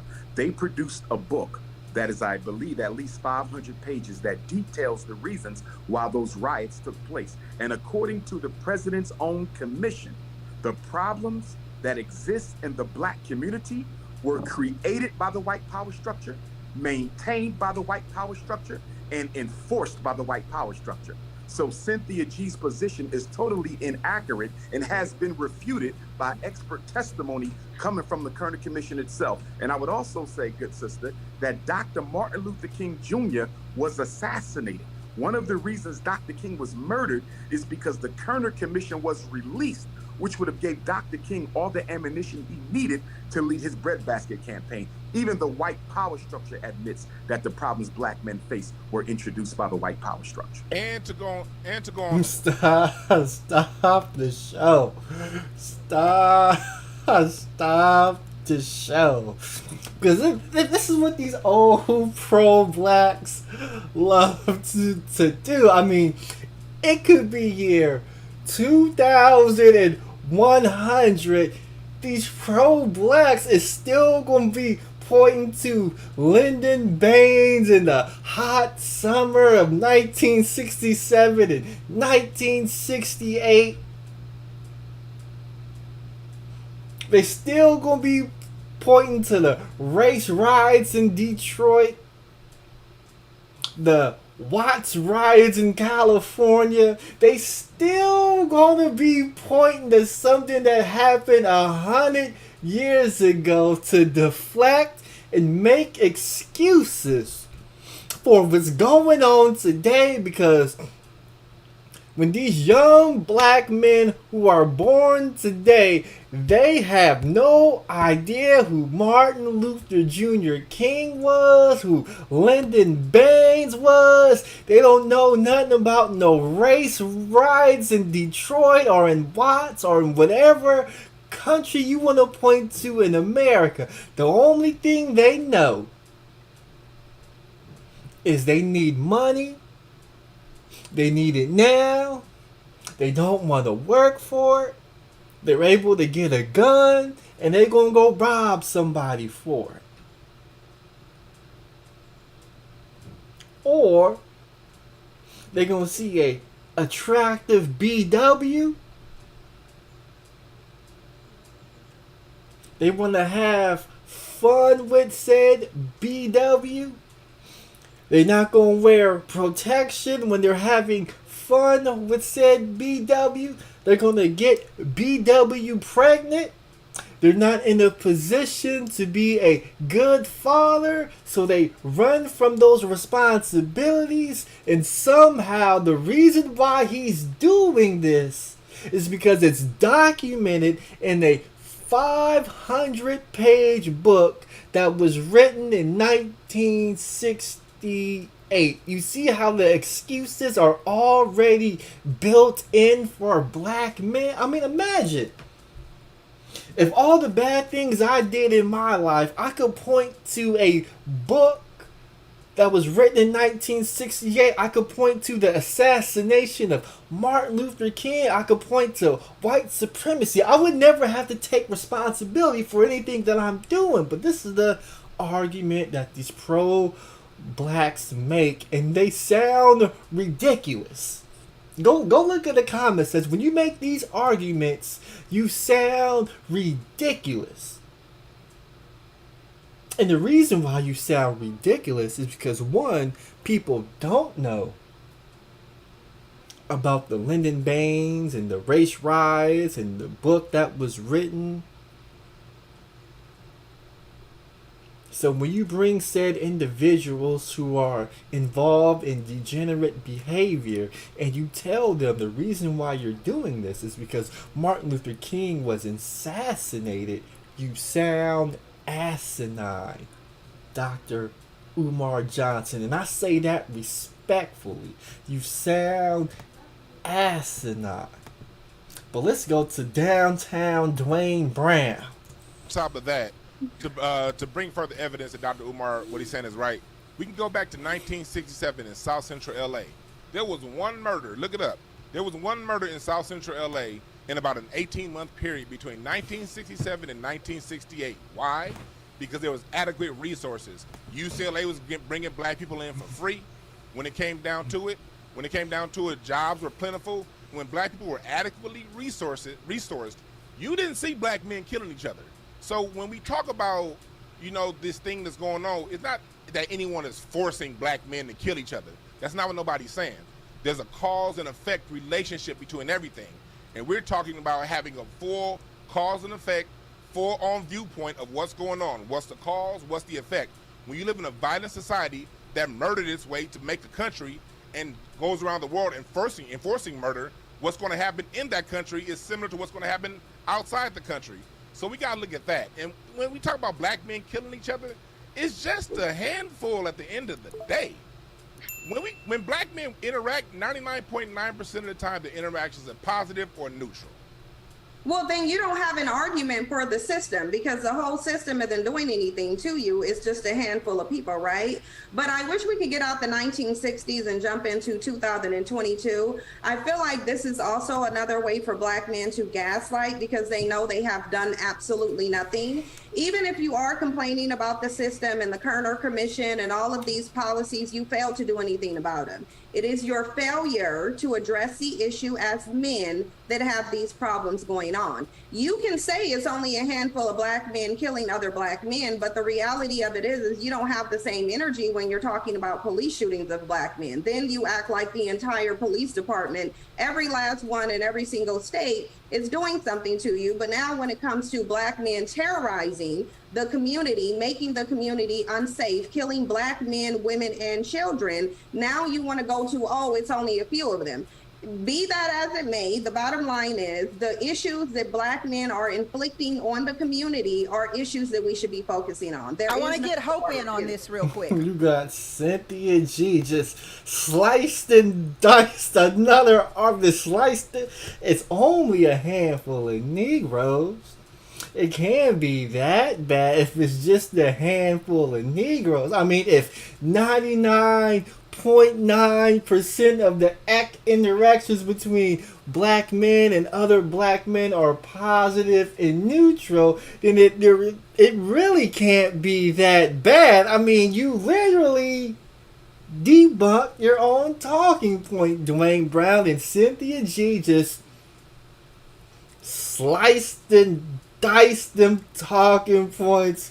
I wish we stopped talking about what happened in 1960 and we could talk about what's happening in the 2020s. I mean, we talking about what happened 50, 60 years ago. Most of those people is dead. We got a whole new generation of people living right now. Let's talk about today's generation of Negro. And Cynthia G sliced and diced these Negroes. Hope? I mean, the fact of the lack of elevation and evolution that we see in these arguments are my biggest issue. Once again, we're back in the 1960s when we should be having, like Sin just said, a current conversation. Currently, Black men are not being held at the fire and said that if you don't provide this, or if you don't show up in this way, we're going to do X, Y, and Z to your family. Y'all just are not showing up. And then when you're asked to be held accountable to these things, you say things like, well, back in this time, and when we tried to do this back in a couple of years ago, half of y'all weren't even around when those things were, put into action. And then when you found out about them, instead of bringing them back to the forefront to see if they would work for you in this day and age, you just talk about what didn't work in the back, on the back end of things. I think that a lot of the times you all find it a lot easier to gaslight us into believing that we're the problem so that you can have more time to figure out what the solution is, but that's not the solution anymore. We figured out that doesn't work, and you trying to buy time in the system is not going to help anybody, and especially not the Black communities that you say that you love. Before we go to break, hold that thought, Dwan. Before we go to break. They over there getting sliced and diced by a transgendered activist right now. This is how bad it has gotten for BMs. And this is why this video, this panel, this is why everybody's doing breakdowns and talking about this panel. Because you had your best and brightest. You got Dr. Umar Johnson. You got downtown Dwayne Brown up here getting sliced and diced by Cynthia G and a transgendered activist. And it's not even close. These brothers didn't have nothing for them. I mean, I really think BGS, Itmore, O'Shea, and the crew of Manosphere dudes could have did way better than this. Cause this right here, you dude right there, he rubbing his beard. Umar got that dumb look on his face. This is where they realize they are in a fight. You are in a verbal fight. Break. I do want to take up for my Black brothers here. The CDC reports that Black men show up to their families more than any other race in this country.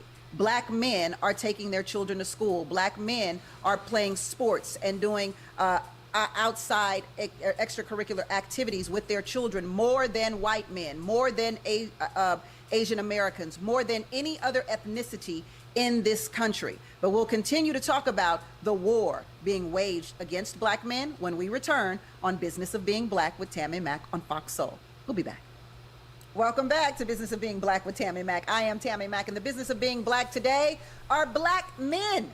Is there a war being waged against Black men? First of all, I want to see where you all stand, just by a yes or no. Dr. Umar, is there? Yes or no? Absolutely, yes.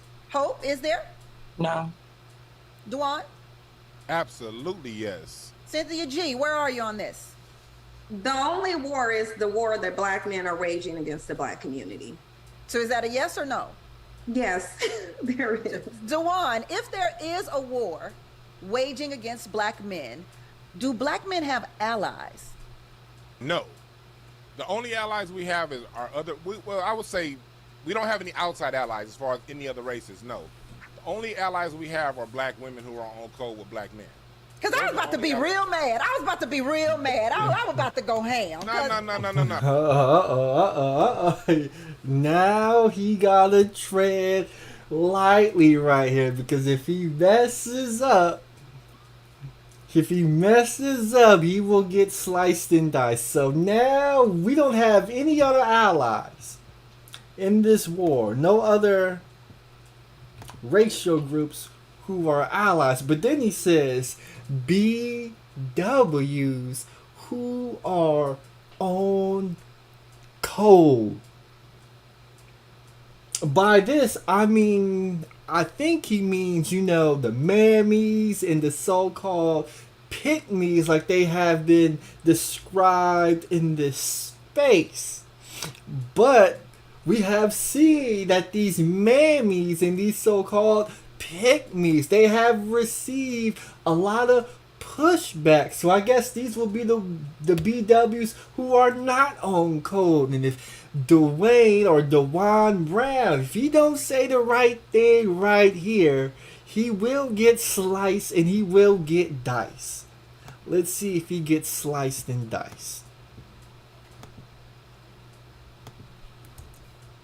Because it's a lot of black women who are on code. I know I'm married to one. I've been with the same woman for 20 years. So I can preach, I can walk what I preach when it comes down to this. You see, Dwayne Brown, he knows how to move. He had to marry a black queen and he had to put it out there. He's been married to a black queen for 20 years. He knows about the social contract. Let's get back into it. We do have allies, and the ally is the black man, woman, and child.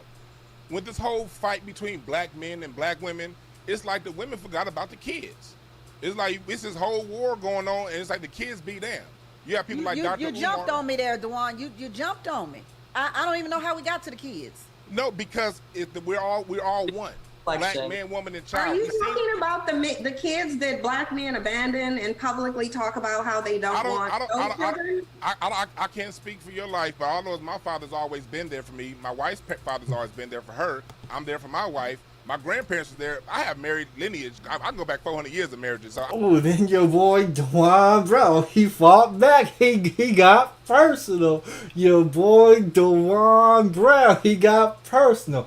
I don't know about you, Cynthia G, but my father's always been in my life. In fact, if you could trust the religion, my family, the fathers have always been there. We just had Tammy Max. She threw the brothers a bone when she showed the clip and showed that black men were more involved in their children's life than any other races of men. So Dwayne Brown, he got lucky because he got personal for a second. He had to call out Cynthia G. We all know Cynthia G. From what I heard, from what I understand, they say Cynthia G's father abandoned the family, and her mom and Cynthia G, when she was 10, they were homeless and stuff like that. So he tried to take it personal there. I don't know. Be that as it may, it's very well documented. I was talking. When it comes down to it, there are some men that leave, and we're going to talk about the men that leave. Let's talk about a lot of men that leave because of how they were pushed out by people who were going around trying to get government benefits. Let's talk about that. If he's not there, let's talk about all these single family households that are there because somebody wanted a baby so they can get a check one day and didn't give a damn about who she had that baby with. 80% of the women having sex with the same 20% of men. If you keep in that same loophole, you got to look in the mirror. Well, period. I don't know, Dwayne. I mean, Dwayne Brown, he came up. You see, when you come up there, with the Manosphere talking points, you have a chance. If you're gonna go up there and you're gonna be pro-black and you're gonna be mentioning what happened in the 1960s, if you're gonna pull Martin Luther King out your ass, it ain't gonna work. Your argument's gonna get sliced up. But when he said, talk to the women who wanted to get welfare and push the father out, who just had sex with any old man, got pregnant just to get benefits, that argument is able to stand on something as opposed to what happened in the 1960s when you start using the Manosphere talking point. So it looks like to me your boy Dwayne Brown, he listened to somebody in the Manosphere, but let's see what happens next. Let's see how they counteract that talking point if they do. Your points are well taken. I'm just confused on how we go from a war against black men to women having babies by different men. It's not It's not adding up here. Dr. Umar, help me make the math. Okay. You see what she did there? If you're gonna talk about the war on black men by white supremacy, how do you blame single mothers for that? It's a good point. Even Dwayne Brown had a confused look on his face right here. How we go from a war against black men to women having babies by different men. It's not adding up here. Dr. Umar, help me make the math. Well, there's a couple things. Number one, we have to make sure that we conduct a systems analysis and an institutional assessment. Communities are made up of institutions or the lack thereof. Communities are governed by systems or the lack thereof. Let us be very clear about something. This fratricide, this black on black crime that so many of our brothers are engaging in, let us remember Irish did the same thing. Italians did the same thing.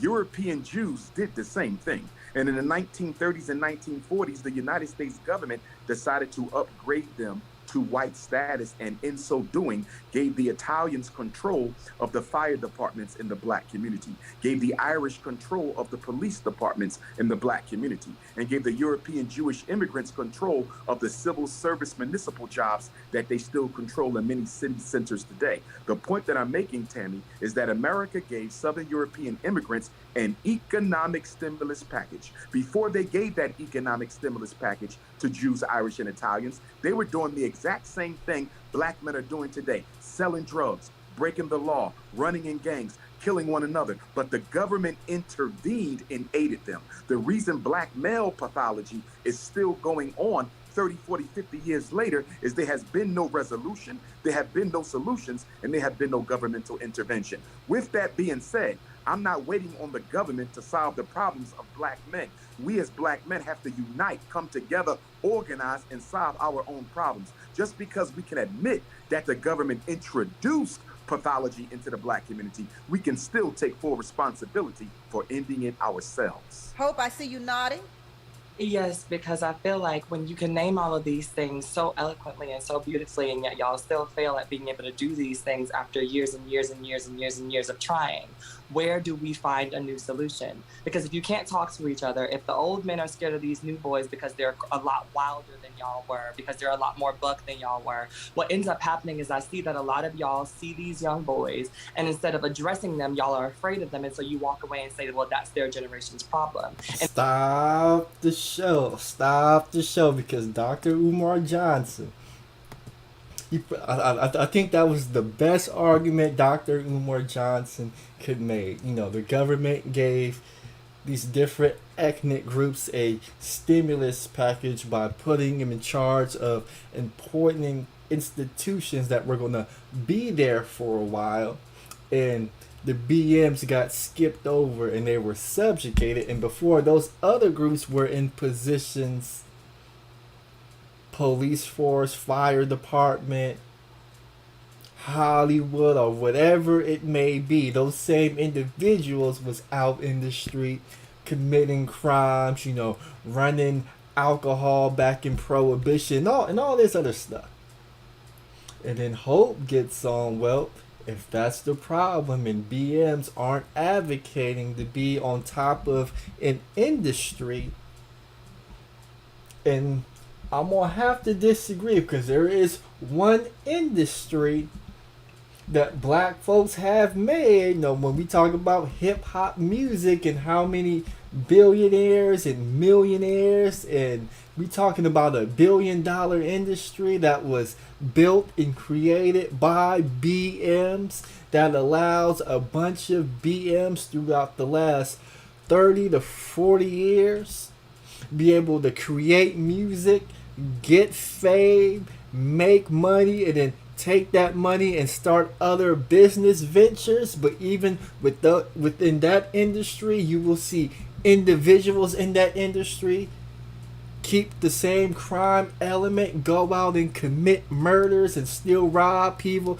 even though they have an opportunity to make money after signing a 6-figure, 7-figure rap deal.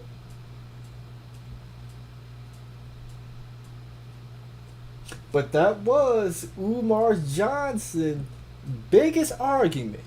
Other ethnic groups receive economic stimulus packages by being put in charge of certain government institutions.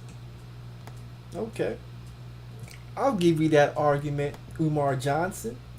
And then Hope gets on here. And it can't just be that generation's problem. Like She said y'all is scared. That's what she said. Y'all is scared to go into the hood, to go in the projects and run down and check the younger BMs because they be a bit more buck, a bit more wild. And we seen dudes in the Manosphere saying, I'm not going to talk to Pookie and Ray Ray. I'm moving out the hood and I'm going to greener pastures. Well, if you're moving out the hood, you're removing yourself from a problematic situation. If people in the hood, if people in the projects are engaged in degenerate behavior the way you claim that they are, since you left, the least of your concerns should be what's going on in the hood because you left the hood. It makes great sense to me. You left the hood. Why you care about what's going on in the hood right now? Sin has been continuously saying, if I have to just answer the question with a yes or no, my answer is no, because the war that we're fighting for Black men is the one that Black men are fighting within themselves. Is it about adjacency to whiteness? Is it about being able to assimilate to that white hand? Or is it really about the freedom of Black men in the Black family and the Black community? I like that question a lot, Hope. I wanna hang on to that question. Dwan, if there is a war against Black men, what exactly is the war? The war is to disenfranchise Black men economically, because when you destabilize us economically, everything else is going to fall. We can take this back to Maslow's hierarchy of needs, which Maslow didn't come up with, but that's who gets credit for it. When you take away food, clothing, and shelter, everything on top is going to crumble. That's just human science. And what I'm hearing right now are people that are saying, ignore the science, ignore what's been proven for thousands of years, and let's just focus on these Black men. I don't care that everyone else has done it when they were in the same economic situation. I don't care the fact that Black men don't do this when they're sort of stable. Let's ignore all of that stuff. I gotta stop the show, Dwayne Brown. I gotta stop the show. Reason I gotta stop the show. You said the war is the disenfranchisement of Black men and destabilizing them economically, and if they don't have a roof over their head, clothes on their back, and food in their stomach, then these BMs are going to commit crimes. But when we turn on the news and we see these dudes committing crimes, not only do they have a roof over their head, not only do they have clothes on their back, and not only do they have foods on their stomach, these Negroes will be driving some of the nicest cars. We pull up they Instagram videos, they doing the money sleeve, they got the stack of bread on their ear, they got the chain on, they got a mouth full of gold teeth. So when you talk about the disenfranchisement of Black men, when I see a Black man committing crime, I don't see him out there naked, skin and bones because he hasn't eaten in the last week or so.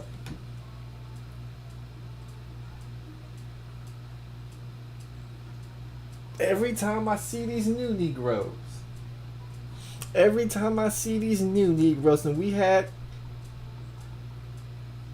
we have Angel Martin. He came through 5 on the Cash App. He said, it's heroic what you're doing. Salute to Angel Martin. Thanks for supporting the show. We had some other people support the show. The other day I went live. I didn't have a chance to read them. I'm going to pull up those Cash Apps so I can read them. Be sure to support the show. $, the Grandmaster Troll. But when I see these dudes commit crimes and I pull up their profiles on Instagram, or when somebody else pulls their profiles up on Instagram, they in designer clothes, they got themselves the latest ride, they got jewelry, they doing the money sleeve, they doing the money dance, or should I say the smoney dance. So you really can't say that these dudes are being disenfranchised economically and that's why they're committing crimes, because these dudes appear to be well paid.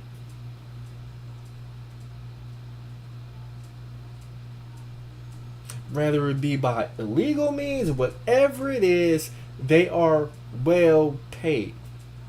So I'm pretty sure the next argument is going to make, well, they're getting all this money illegally and that's leading to them to commit crimes. Well, if they're well paid, you would think they would move some of that money into legal ways to make money so they could get out the streets and they don't have to put themselves in position to hurt their future. This was an argument Umar Johnson said, we gotta worry, it's a war on black men and we gotta worry, and the reason why BW should be worried because we're talking about the future of black people. If you got all these BNs with all this money, whether if they got it legally or illegally, now that we got money, instead of committing crimes, we gotta take said money and do something legal with it.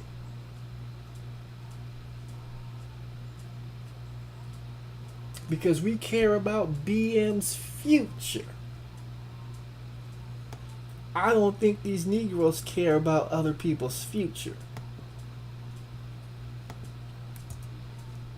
And let's just go back to what black men need to be doing.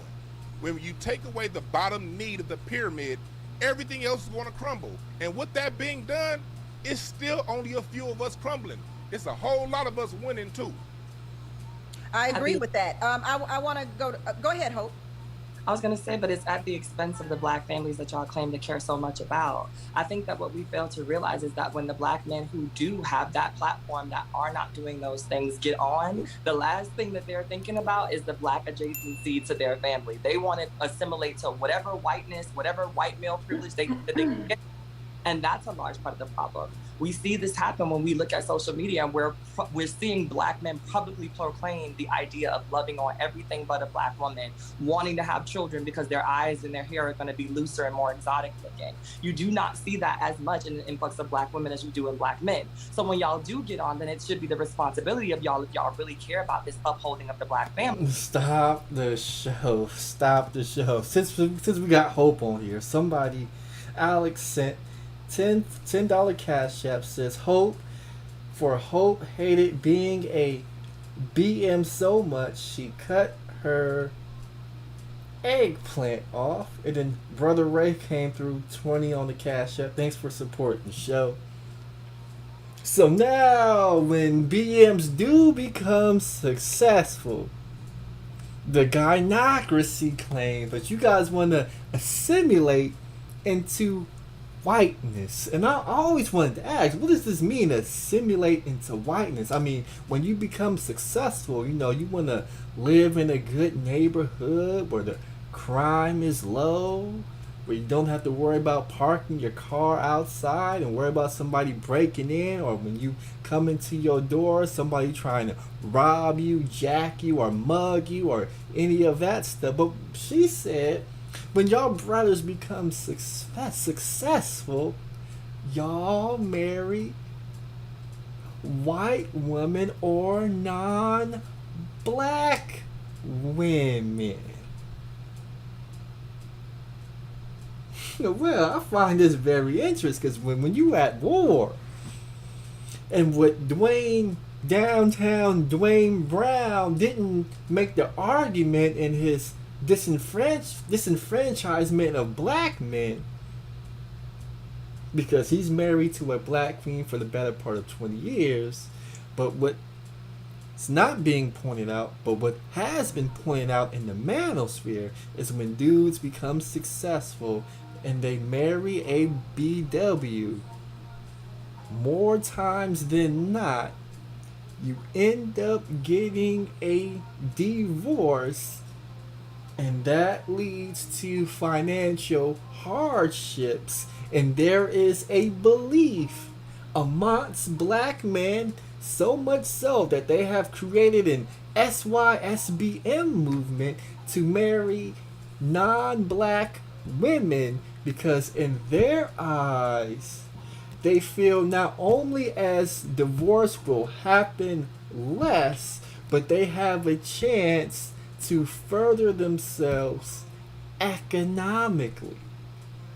And if that is true, if that's the argument Hope is going to have to make, well, Hope, you're going to have to deep dive and talk to these sisters and find out why relationships or marriages between BMs and BWs don't work and they lead to divorce, which is financial, which more than likely, not all the times, but more than likely puts men at financial strain.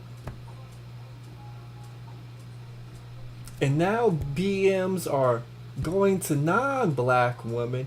You gotta talk to your sisters and find out what the problem is. And if the problem is the BMs in these relationships because they want women to submit, they're not emotionally available, they're not emotionally intelligent, and they can't connect. Well, if BMs can't connect with the BWs, it may be time for you, Hope, to tell these BWs to let BMs go.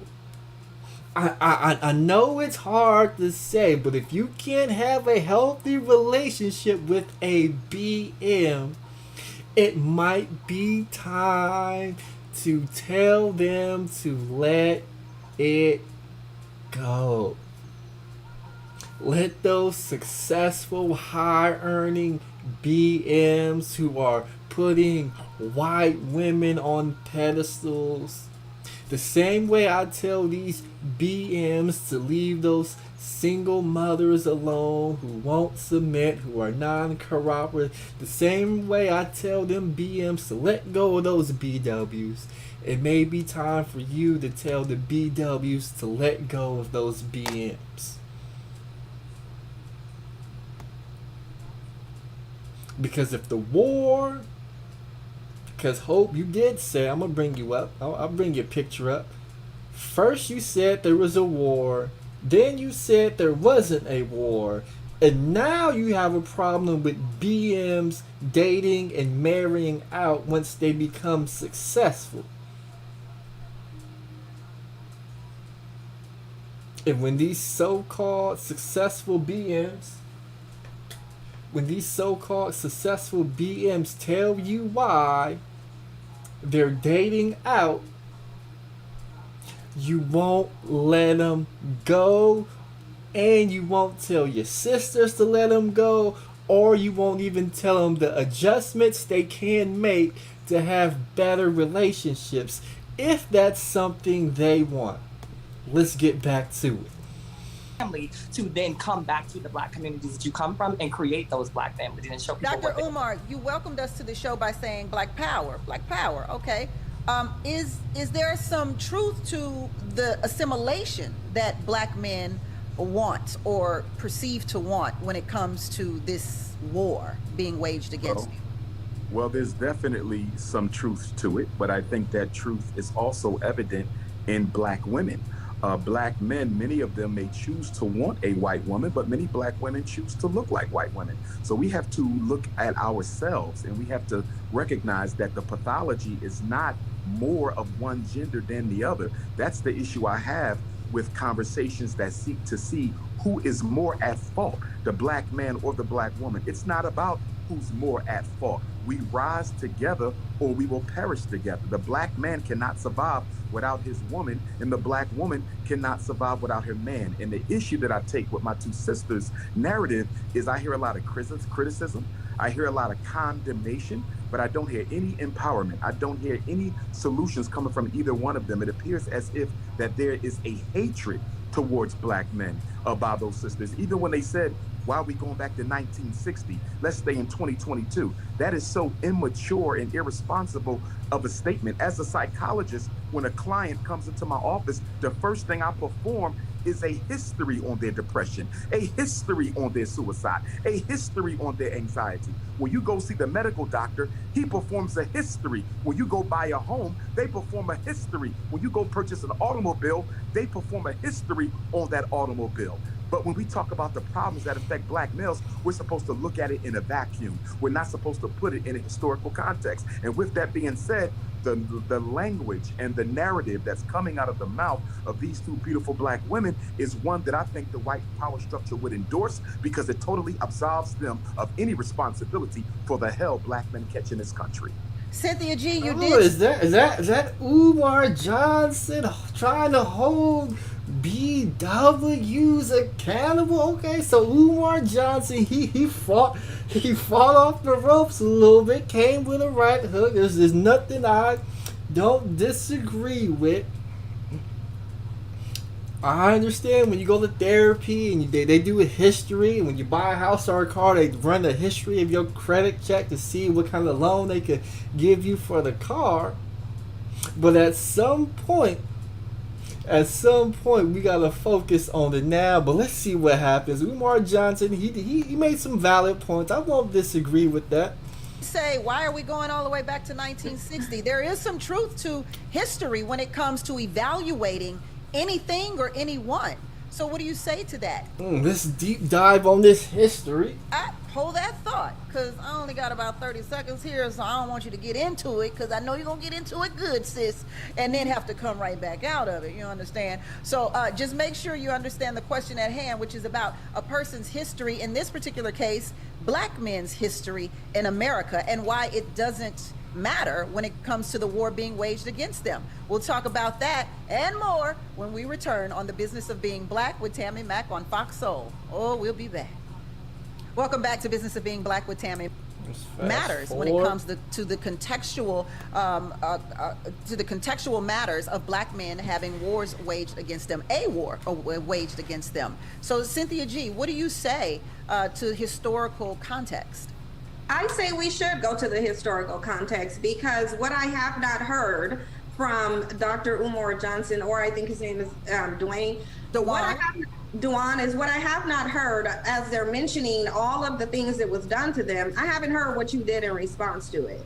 So I would like to know, what did you do in response in history, other than go to the Supreme Court and petition to have access to the men's women that you're complaining and accusing of disenfranchising you? See, because in the 1960s, what black men were really doing, and it's been documented, many civil rights leaders have admitted to it, what black men were doing is chasing the white man's woman, trying to so-called stick it to him by way of going to their women. What you should have been doing is trying to get liberation for yourself. What you should have been trying to do is get that foot off your neck. But see, the foot is not on your neck. And the only time you recognize it being on your neck is when you want to get away with doing something that you think white men are getting away with doing. Because let's just be real. Whenever we hear about this war against black men, it's usually being brought up when there's a black man like R. Kelly, Bill Cosby, we see Trey Songz going through it, Ari Spears,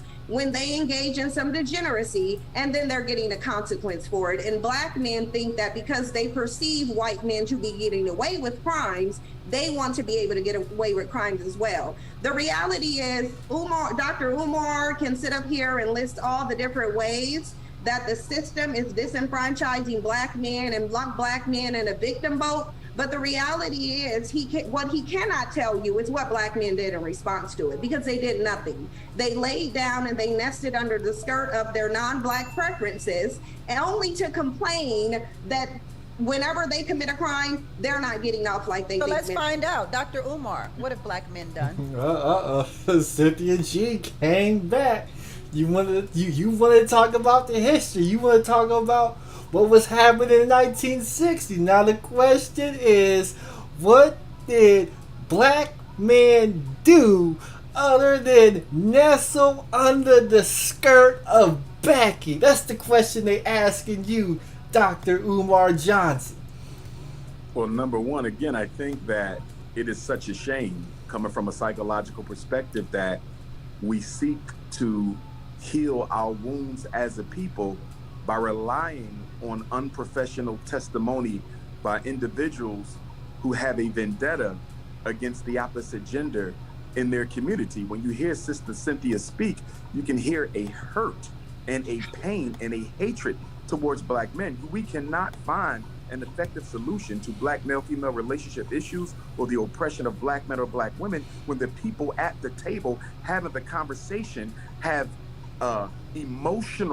negative emotional and pathological interest in the conversation that are not. Umar, the question wasn't about my emotional state. The question was, what did Black men do? You got Cynthia G. had to cut him off. The question wasn't about Cynthia G's emotional state or her hatred for Black men or what her father may have done or what her father may didn't do. It's not about Robert Perkins. It's not about Cynthia G's child she had out of wedlock. What did Black men do in the 1960s when the white man had his foot on his neck other than hide under the skirt of a Becky? That's the question, and Negroes don't want to answer straight questions for some reason. Response to their disenfranchisement. Yeah, because you're trying to pathologize my emotional state, not knowing that I'm a psychologist too. But what you're not doing is telling us what Black men did. I believe he'll get there, Dr. Umar. May I finish? Dr. Umar. And I'll end it quickly, Sister Tammy. According to Mrs. Cynthia G, Dr. King was assassinated because he was doing nothing. Malcolm X was assassinated because he was doing nothing. Medgar Evers was assassinated because he was doing nothing. Fred Hampton was assassinated because he was doing nothing. That narrative that Black men have done nothing to fight back against systemic oppression, not only against ourselves, but against our women, our children, our elders, and our community is absolutely ridiculous. The cemetery is filled with Black men, names we know and names we don't know, who gave their life for the freedom, liberation, and emancipation of African people. How can you disrespect the history of so many Black men, past and present, who continue to fight? I'm sitting in a school right now that we built with all Black money, 4 buildings that we're going to educate Black men in. It's not easy to solve our problems because there's always Black people in your very same community who's fighting against what you're trying to do to help it. But in addition to that, the white power structure is always waving its wand of oppression to try to sabotage anything we do. I think that the analysis of our women is too overly simplistic, and in being such, it is dishonest. And this is the problem, Dr. Umar Johnson. When Cynthia G asks you, what did Black men do when white men had the foot on their neck? You say they assassinated Martin Luther King, they assassinated Malcolm X, they assassinated Fred Hampton, they assassinated this and that person. The question is, after those people were assassinated,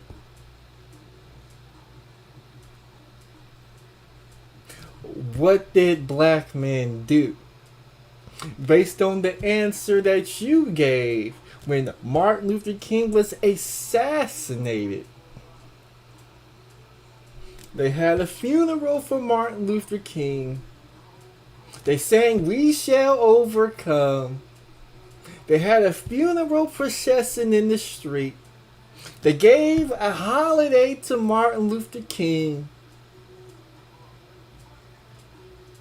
But in terms of getting any real justice for what the government did to Martin Luther King, Black men of that generation didn't do anything. And now men of this generation, it's next to impossible for them to do anything, because one, I wasn't there.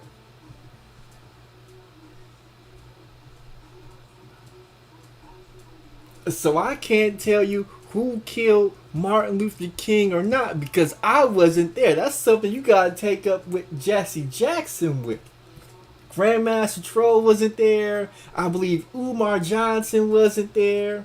And Dwayne Brown wasn't there. So when those great folks were assassinated, it appears as though when it came to getting justice, because everybody says it was the government that did it. The government has something to do with it. Nobody held the government accountable. And that's the point Cynthia G is trying to make. And instead of talking about that, this is what we got right here. They've done so much. You've only listed names and not accomplishments, though. I can list some accomplishments. Okay, when it comes down to it, what have black men done since the 60s? We've turned around and we've gotten... We're still inventing things. We still open up businesses. Here in LA, you got black businesses all... He said, oh, they done put your boy Dwayne Brown in the trick bag. He don't even know he in the trick bag. What have black men done since 1960s? This is the 1970s. Well, black men are still inventing things. Black men are still inventing things.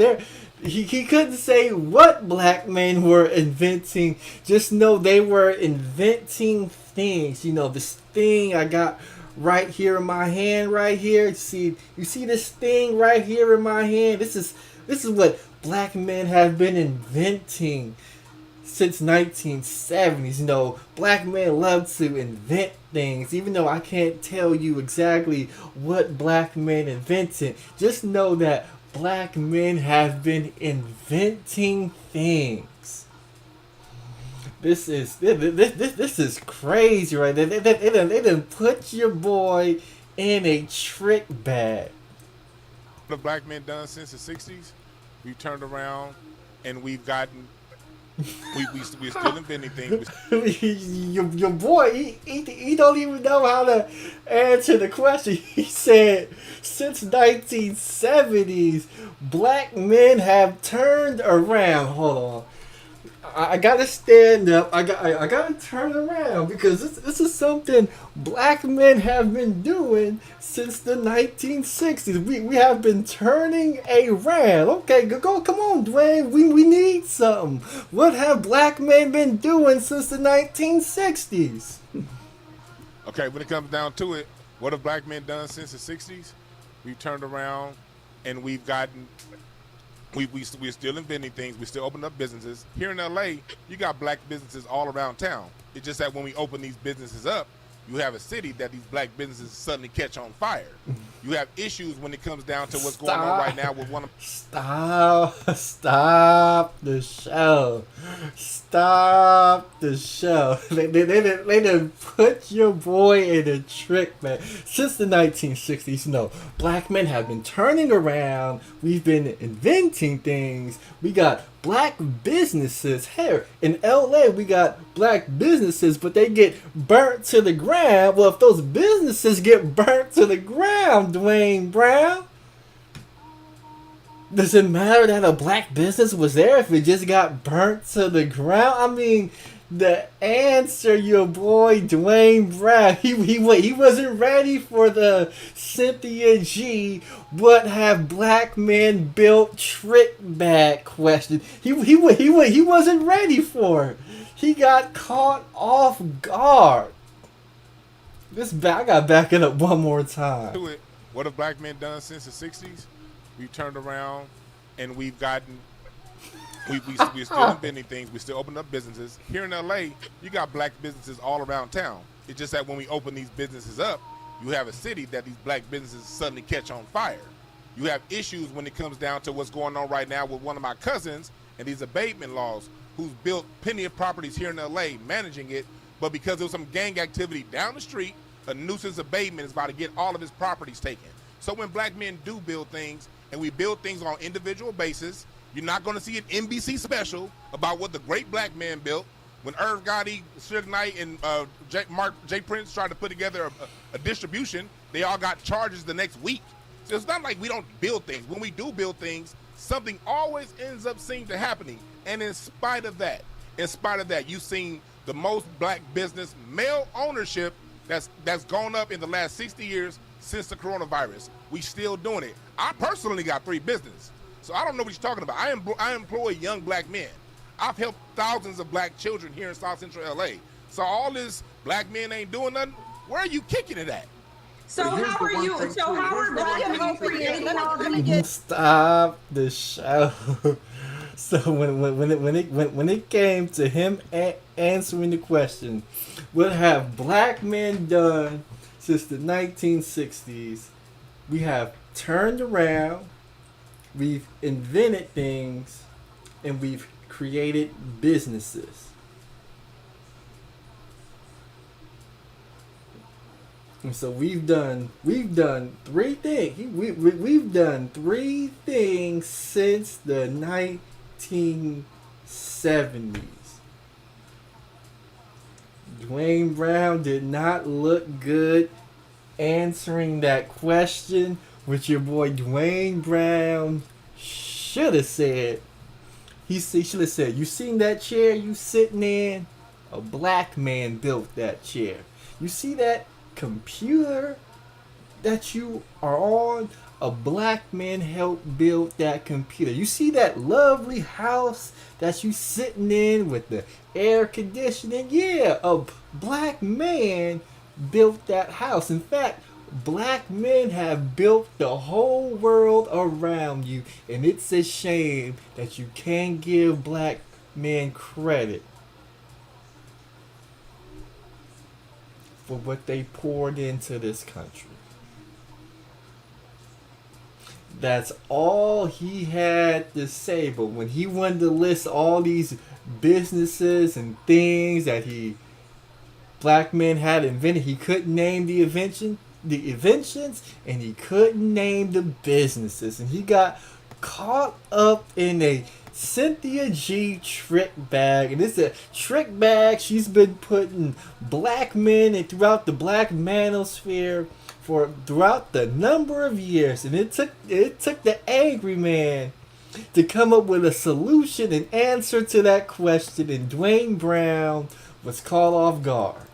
And still costing the government $50 billion a year. Hold that Here's thought. the I want one thing that is to get being Hope in ignored. here real quick, Dr. Umar. I want to get Hope in here because Dr. Umar listed a plethora of black men that we know, and I'm assuming he listed the ones that we know so that we can identify and all agree that these black men have done something in terms of the fight for equality in America. How do you feel about those men that he listed, Hope? Have they done anything for the black community or not?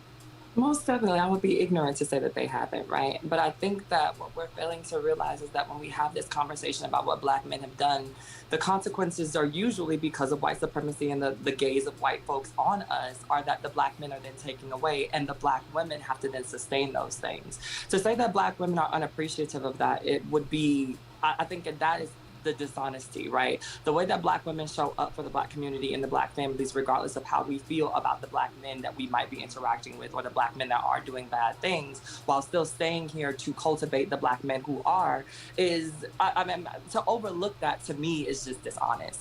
The idea that a lot of you all were raised by grandma them and auntie them and all of these amazing black women that are in community and share space with you and share space with your children, that's being looked over. But also this isn't, Dr. Umar, you're right. I don't agree with a lot of the stuff that you said, but you're absolutely right.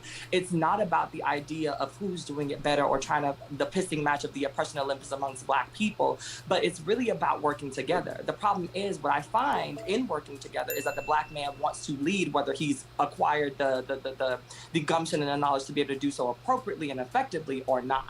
The thing about it is when you're working together, we are a team. You get to lead this portion because you're better at it. I get to lead that portion because I'm better at it. And then we come to a common ground for both of us to succeed. But a lot of the times when we're talking about these succession plans and we're making all of these advocacy movements in order to progress the black family, the black man says, listen to me or fail. right? As if Black women have nothing to contribute to that. And I think that that's where the problem is. That's where the discourse needs to happen, is how do we work together so that Black men understand that we are meant to work side by side, and not with me following you with my head down and saying, yes, that's our master. Because that is me being subservient to you in a way that I might not want to do, especially considering if you do not have the credentials, the know-how, the wherewithal, or the lived experiences to lead me in a way that I might be better suited to do in this point of our journey. Stop the show. Stop the show. I mean the hits. The hits just hit you right in the stomach. Because we heard the talking points throughout the Manosphere, you know. They want themselves a submissive woman. And when these dudes give their definitions of what a submissive woman is, it's somebody who follows her man, does exactly what her man says, doesn't question her man, even though the man could very well possibly be leading the family off the cliff.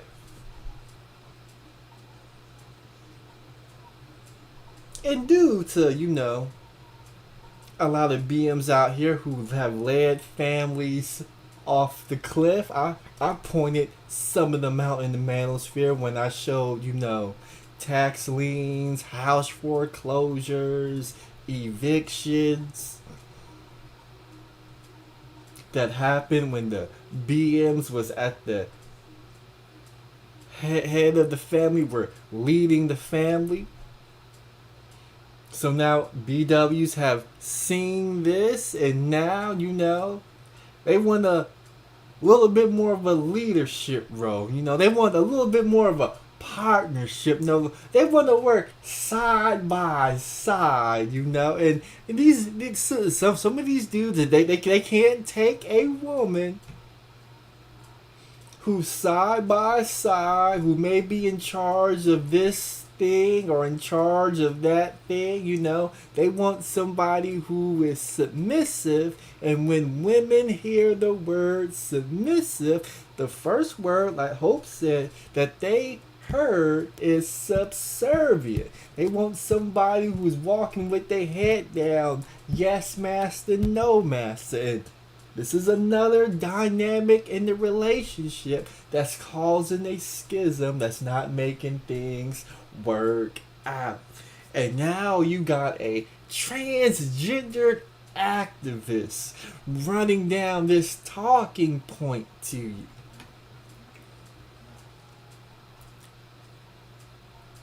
So things are getting things will be getting pretty crazy. We got full circle came through 5 on the Cash App. Let's see, who else did we have?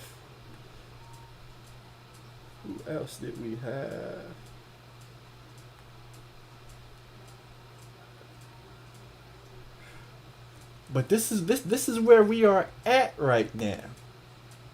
We got transgendered activists leading the discussion on how BMs should be conducting themselves in a war that BMs claim that they are in. Let's see, I got about 15 more minutes. And Dr. Umar. Well, first of all, I do not endorse any kind of a second-class citizenship role for Black women. I believe Black women have as much to offer as do Black men, so I'm not sure who the Queen is referring to, because I am not a misogynist and I do not support that type of narrative that said the Black woman's position is only to have children and to prepare food. But at the same time, I think Black women have to look at themselves, because although white supremacy has been the greatest enemy of the progress of Black men, you would also have to argue that Black women have probably been the greatest accomplice to supporting the white power structure in their destruction of Black males, i.e. the conversation we're having right now, where 2 intelligent Black women have yet to indict white supremacy for the role that they play in the destabilization of the lives of Black men. So when we come back, we'll find out if the 2 beautiful sisters who are on the panel will indict white supremacy. Will they indict white supremacy? Yeah, that's another talking point, Manosphere talking point, that, you know, BWs are the right hand of white supremacy. You know, they went and took the welfare and kicked the father out. They went and took the corporate jobs that were meant for BMs. And when these BWs took these corporate jobs, instead of getting the money from corporate America and giving it to their man so he could start his own business, these dudes claim that these women went to corporate America, they took the money and used it to hold power over their man and emasculate him. That is the argument, and I think we're going to get into this real quick. I'm going to go ahead and get something to drink. I will be right back. Before I go, we had D Lomax. He came through, or Max Songs came through 25. He says for the car repairment. And we had, let's see if he has a name I could say. And we had Robert Ben 555 came through 5 on the Cash App. And that was yesterday. So those were a couple of Cash Apps I missed. But let's listen to this and see what happens when we return on the Business of Being Black with Tammy Mack on Fox Soul. Welcome back to Business of Being Black with Tammy Mack. I am Tammy Mack, and the business of being black today is black men. Has there been a war waged against our brothers? Well, please welcome author and activist Hope Chisel, Doctor of Clinical Psychology, Dr. Umar Johnson, radio personality and family advocate Dwayne Brown, influencer and YouTuber Cynthia G. Well, thank you all for this conversation. Do black men in America face more obstacles than black men in other countries? We're going to talk about that. But first, I want to know, is white supremacy responsible for any of the black man's plight at all? Hope? Most definitely. Like, let's not play coy here. We understand the role that white supremacy has played. But I think that over time, as we learn the tricks of white supremacy, right, we learn to do better to defeat it. And I find that, especially as black men, a lot of the time when we're talking about this war on black men, we fail to realize that black women are underneath the same scrutinies. Maybe not in the same way and maybe not for the same reasons, but y'all are not going through this alone. And so when you talk about the ways in which black women have learned to take, what we're given and turn it into glitter and throw it up and make black girl magic, we wonder why those things are not happening for black men in the same way. Stop the show. Stop the show. Hope done said a whole lot right there. Because if we having a conversation, it'll be very unfair to say white supremacy is affecting black men and not affecting black women. If you make that argument, you're gonna look like a fool. So now we gotta admit that white supremacy is affecting both groups. And Hope said we know white supremacy exists, but we gotta come up with different tricks to defeat and counteract whatever white supremacy is doing. So if BWs could get glitter, throw it up in the sky and create black girl magic, why can't BMs pick up that same glitter, throw it up in the sky and create black male magic? That's an interesting question right there that people gotta ask, and I haven't seen this question asked too many times. And it's largely because I think that complacency happens. A lot of black men, not all, are complacent with the idea of being saved by everyone other than themselves. They're okay with the idea of being saved by black women, white women, women of all other races. They're okay with the idea of being saved by white men who give them the opportunity to come and be a part of this thing that's better than what they are. But what they're not doing is being complacent in the idea of finding their own solutions to digging their way out of the hole. And having one or two people that are speaking on it with the idea of inclusion or exclusion of certain people within the black community is also a problem. We cannot build as a black community if we want to throw out this group of people or throw out that group of people or tell these people that their opinions are invalid even though they're black because they're mixed race or because they're queer or because of all these other, incidences. And I think that those are the things that we have to focus on. The goalposts can't constantly be moved in this conversation whenever black women start to make a point for the sake of black men feeling like they need to be able to dismantle that in order to talk about how they've been hurt. We get that. We have to. Cynthia G, white supremacy? Does it exist in your world? And has it affected black men? Absolutely, it exists, and black men have worked in tandem with white supremacy since they've come in contact with it. And this is why I say, in the black community, we have very disingenuous, very dishonest discussions, especially when it's regarding black men. Cynthia G says black men have been working with white supremacy. Where's she gonna go with this? Because we do have a black male worshiping culture. So what we do within that culture, and Umar Johnson is showing it today, is absolve black men from any accountability for what they've done. Number one, we wouldn't be in a system of white supremacy had it not been for black men. So if you want to go all the way back to history, then let's go back to history when black men were selling their own people into white supremacy. Let's go back into history when 16 years off the plantation, black men were worried about a war being waged on them. They were worried about getting access to white women. That's what you were worried about. And it's interesting. There's a reason why I feel like Umar focused mostly on me and Hope's attitudes, and it's because he can't accurately answer the question.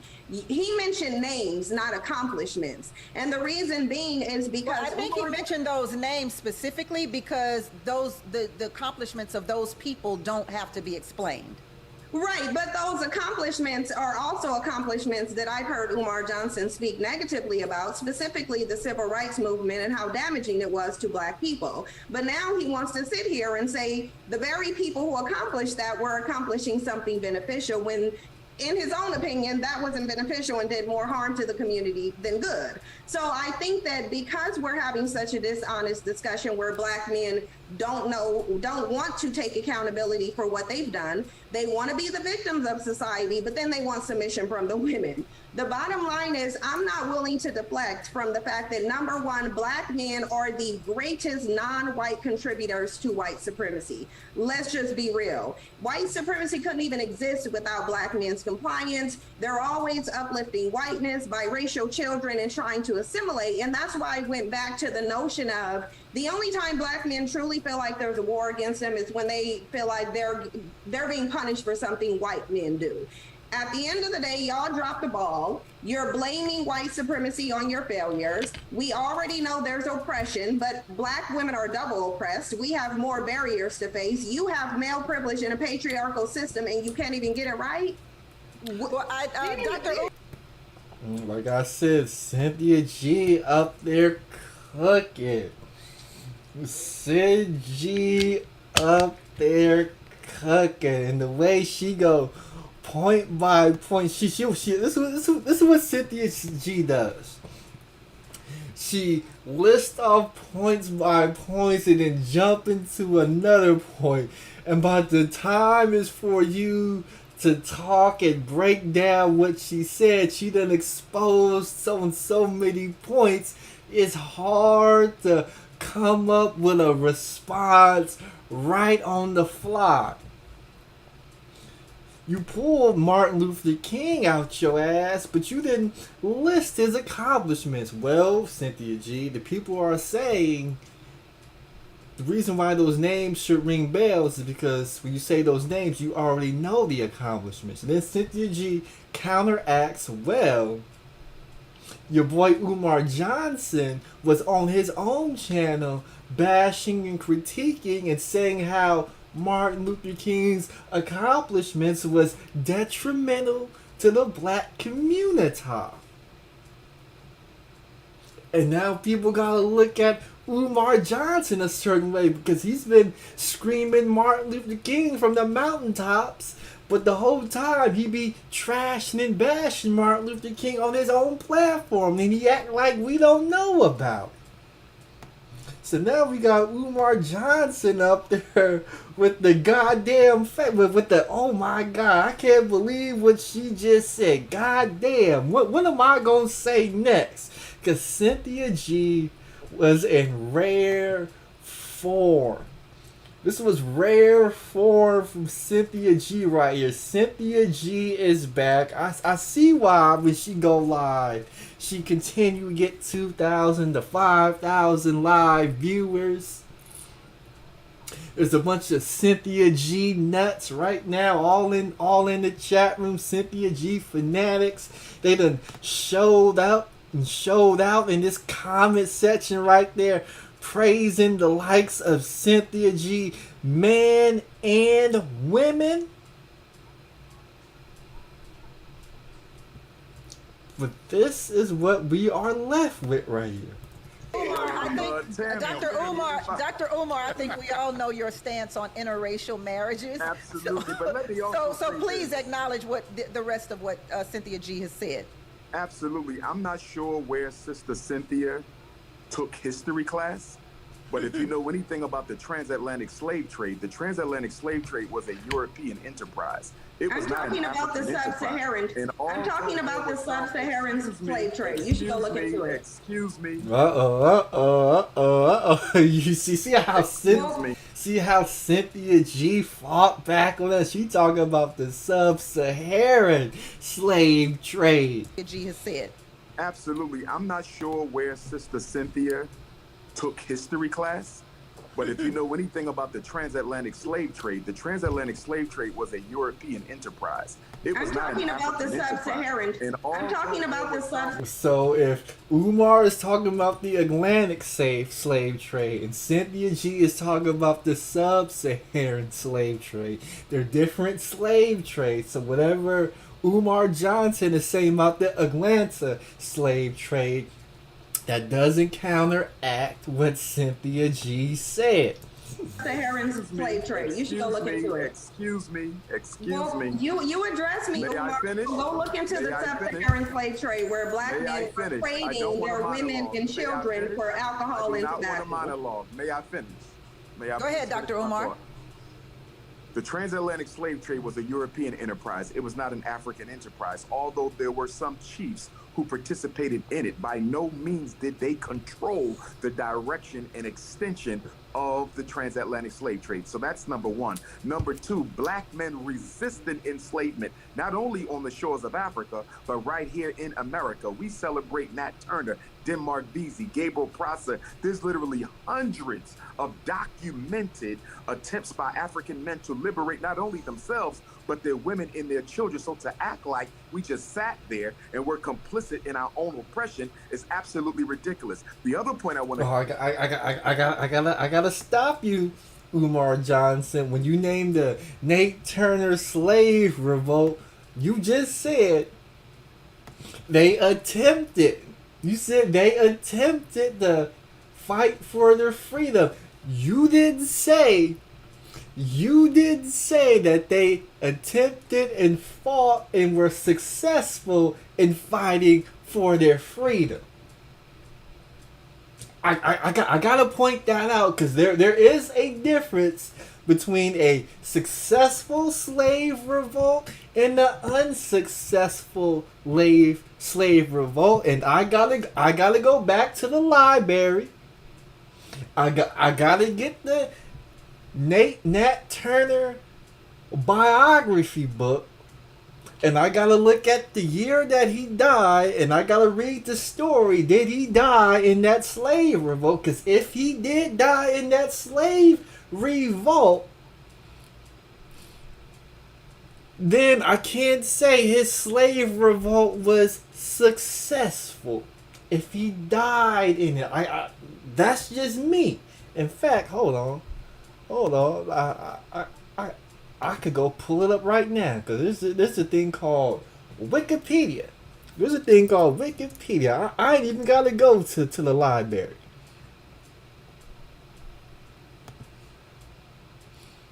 I ain't even gotta go to the library. I go right here on Wikipedia. Where are you? Where are you? You really gonna make me put in the word Wikipedia?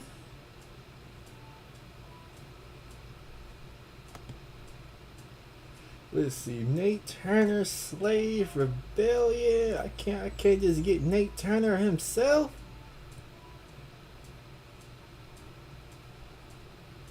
I can't get Nate Turner himself.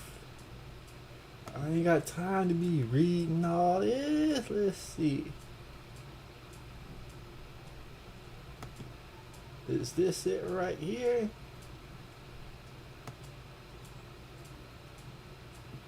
Let's see. Okay. This may be it. Let's see what it says. Can the people see it? Okay, yep, the people can see it. It says, this is your boy Nathaniel Turner was an American slave and Christian preacher. He believed God gave him visions when he was 21 years old. Nate Turner escaped from his master, Samuel Turner, following in his father's footsteps and hid in the woods. 30 days later, he had a vision telling him to return.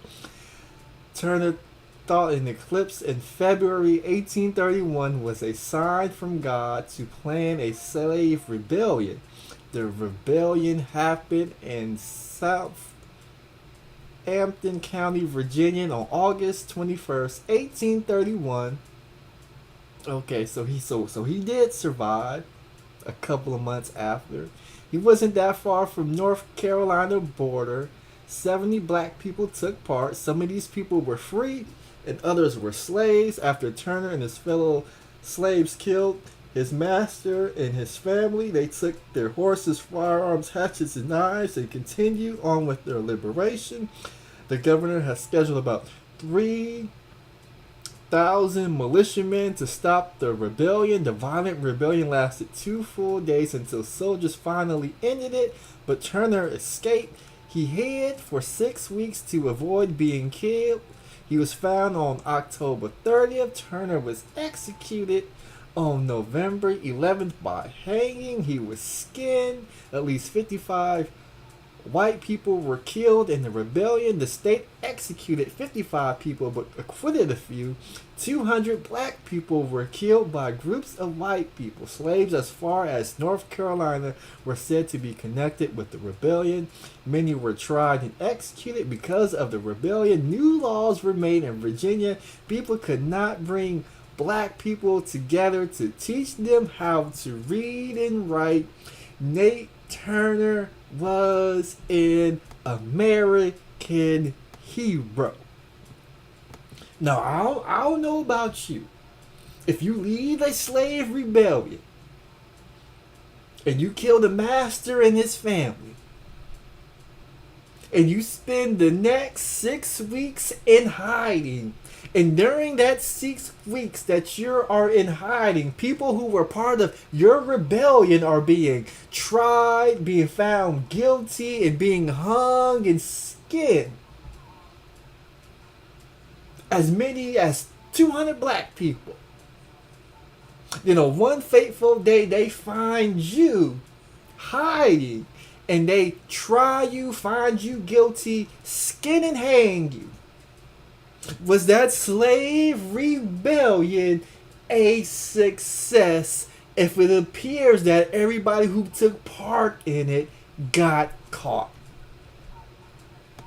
That's just a question I want to know, because we were so quick. We were so quick right here to point out the Nate Turners of the world, because he led a slave rebellion in which he killed his master and his family. But the second part of that story is they don't tell you that after the rebellion, your boy Nate Turner was in hiding for 6 weeks. And while he was hiding, the other people in his rebellion were being tried and slaughtered, hung and skinned, until they found your boy Nathaniel Turner and eventually did the same to him. Can we really call that an accomplishment? That's like me. I go to prison. I become a political prisoner.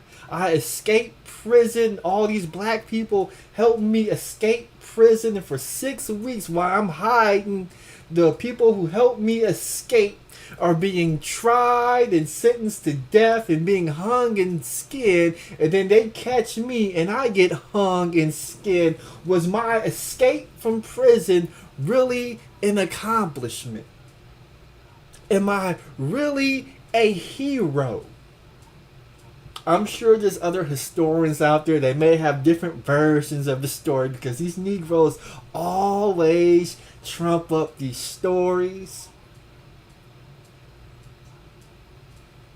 They're gonna tell me, we know GMT, during Nathan Turner's slave rebellion, your boy Frederick Douglass, he was a slave and he was able to get away and he wasn't tried. And your boy Frederick Douglass, he went on to do great things. If it wasn't for Nathaniel Turner, you wouldn't have had a Frederick Douglass.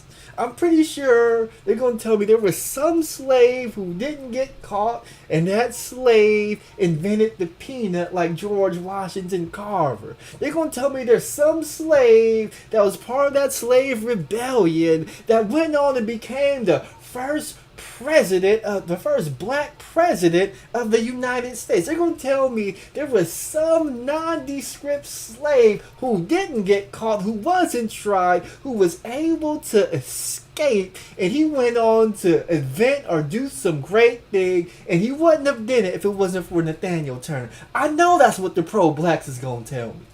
Even though there isn't a history book out there that says that, the folk story is gonna tell me that. But this is your boy right here. This is your boy. But right here in America, we celebrate Nat Turner, Denmark Vesey, Gabriel Prosser. There's literally hundreds of documented attempts by African men to liberate not only themselves, but their women and their children. So to act like we just sat there and we're complicit in our own oppression is absolutely ridiculous. The other point I want to clarify for your information, Cynthia G, you've never, ever heard me condemn the civil rights movement. The good Reverend Dr. Martin Luther King Jr. is a hero of mine. And despite me being a Pan-African nationalist, I take issue with other black nationalists who do want to dismiss Dr. King's accomplishment. The civil rights movement was necessary because it removed a psychological scar that suggested of racial inferiority. So you've never heard me deride the civil rights movement. I support it, although I took certain issues with it. The bottom line is, when black women, black girls, black boys listen to this conversation we're having today, they're going to be confused because they hear two brothers speaking of a greater context to the problems that affect black men, and you hear two intelligent, beautiful black women who want to keep scapegoating black men while ignoring the historical and contemporary systemic challenges that are constantly placed in our way. I'm gonna say this and be quiet, Sister Tammy. I gotta give you this. There was a recent piece of research, Tammy, that came out, and the research said a black man with a master's degree, they did a study. They had white males who had come out of prison apply for jobs. They had black men with master's degrees, Sister Tammy, apply for the jobs. And guess what? The white males with prison history and no education were called back more than 75% of the time than black men with no prison history and a master's degree. I'm aware of that. I am aware of that survey. I am. Hope, I saw you give Dr. Umar. So that's your boy. That's your boy, Dr. Umar Johnson. Even though we all heard him criticize Martin Luther King about him letting black folks into a burning building, even though he said he took issues with something in the civil rights movement, he didn't tell us what he took issue with so we could get to the bottom line of what he took issue with. Since he's got a whole catalog of videos, it's going to be hard to go back and point out exactly what he said. That means we got to go back, we got to dig through the archives and say, this is what Dr. Umar Johnson said wrong about Martin Luther King and the civil rights movement. Since he won't be honest with us, which is what Cynthia G was saying, since these Negroes won't be honest,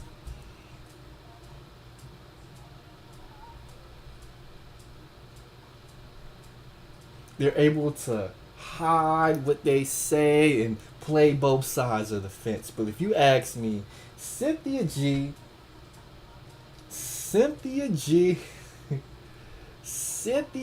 was in rare form. Is there anything else I want to play? Because I gotta get ready for work.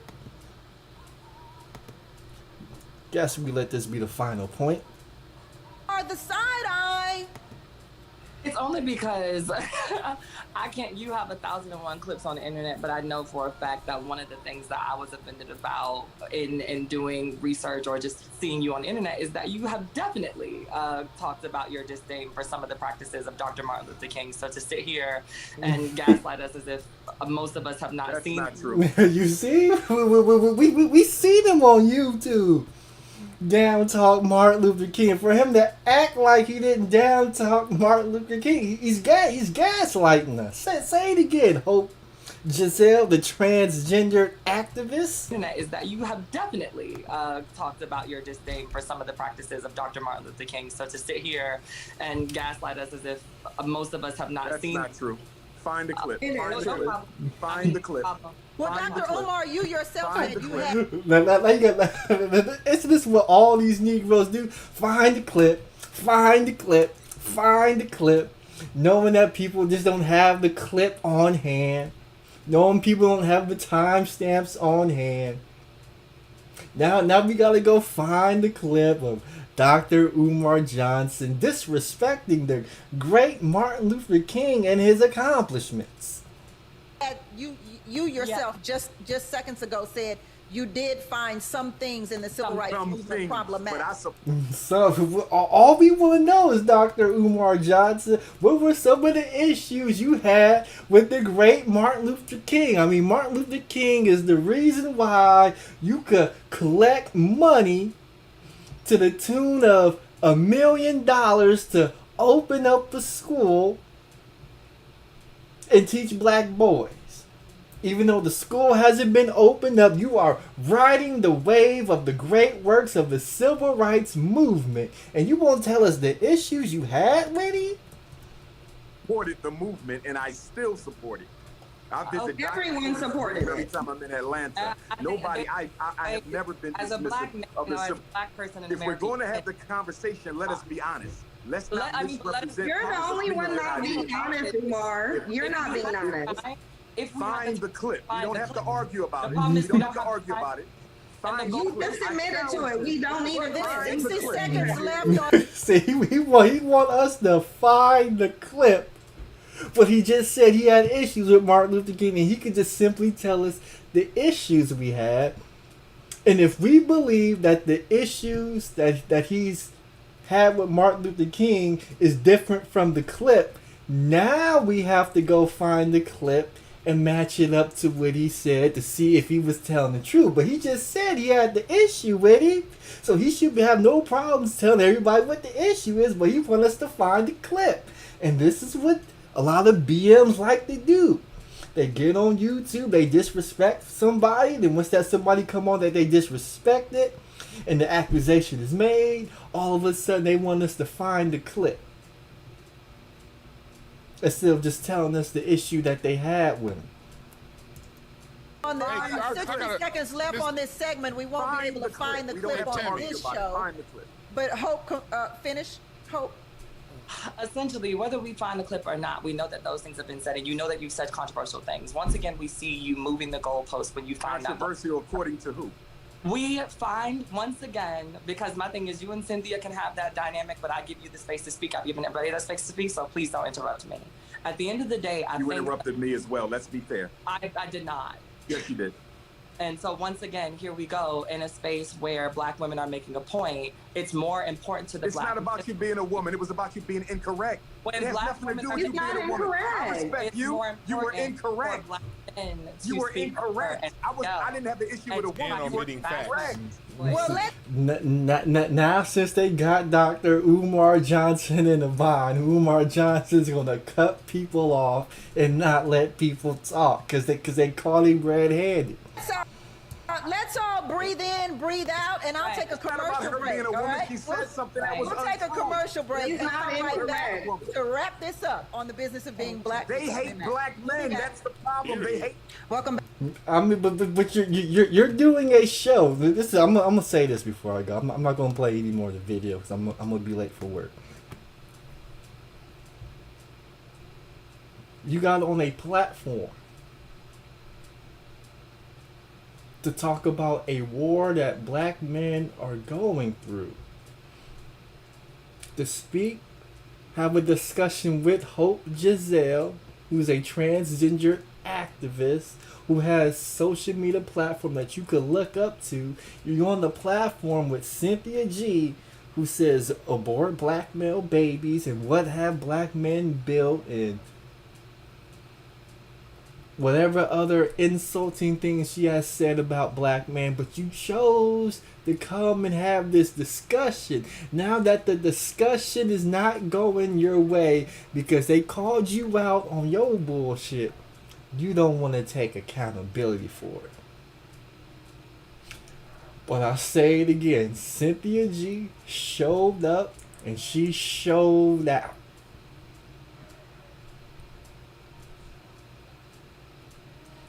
And I gotta be honest.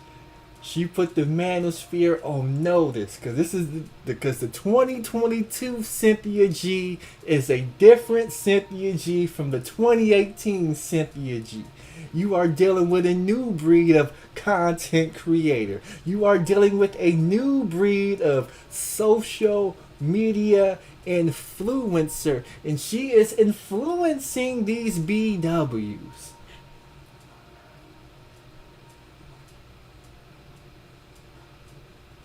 And no matter if you think you at war with white supremacy, if you think you at war with BWs, or if you think you at war with other BMs, or whether you think you at war with the person you look at when you look into the mirror, Cynthia G is here and she is not going anywhere.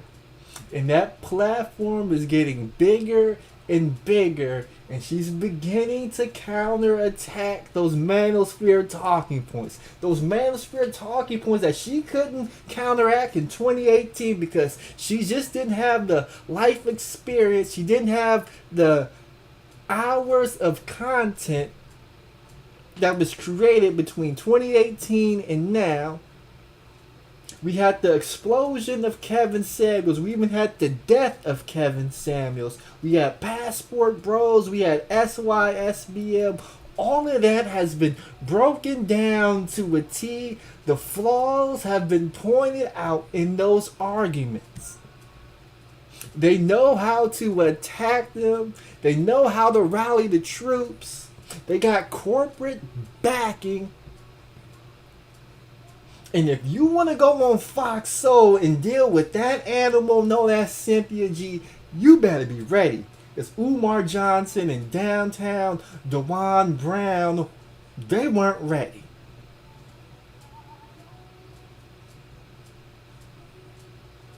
If you think you could hold BMs and show the world how much of a victim BMs are and overlook the choices they make, you're going to lose a whole lot of debates. You're going to make yourself look like a fool on these panel discussions. You got to come up with something.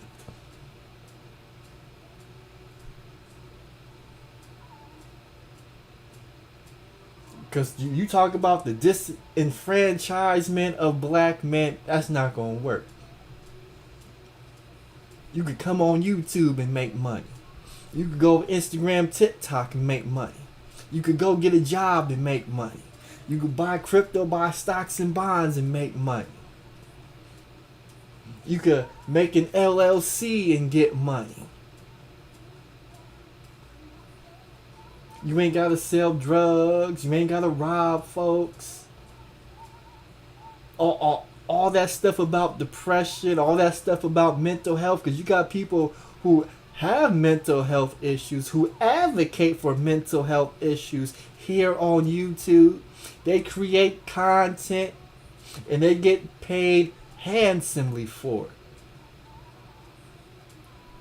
You got other people born in poverty. They were able to take themselves up out of poverty. What's going to be your excuse, black man? You ain't got no excuse. The days of excuses is over. White supremacy is no longer an excuse for mediocrity. With that said, it's your boy, the Grandmaster Troll. I want to thank all the people who are watching. I would have had a panel on this discussion, but I'll have one tonight when I get home from work. We talk about this and some other products or some other topics.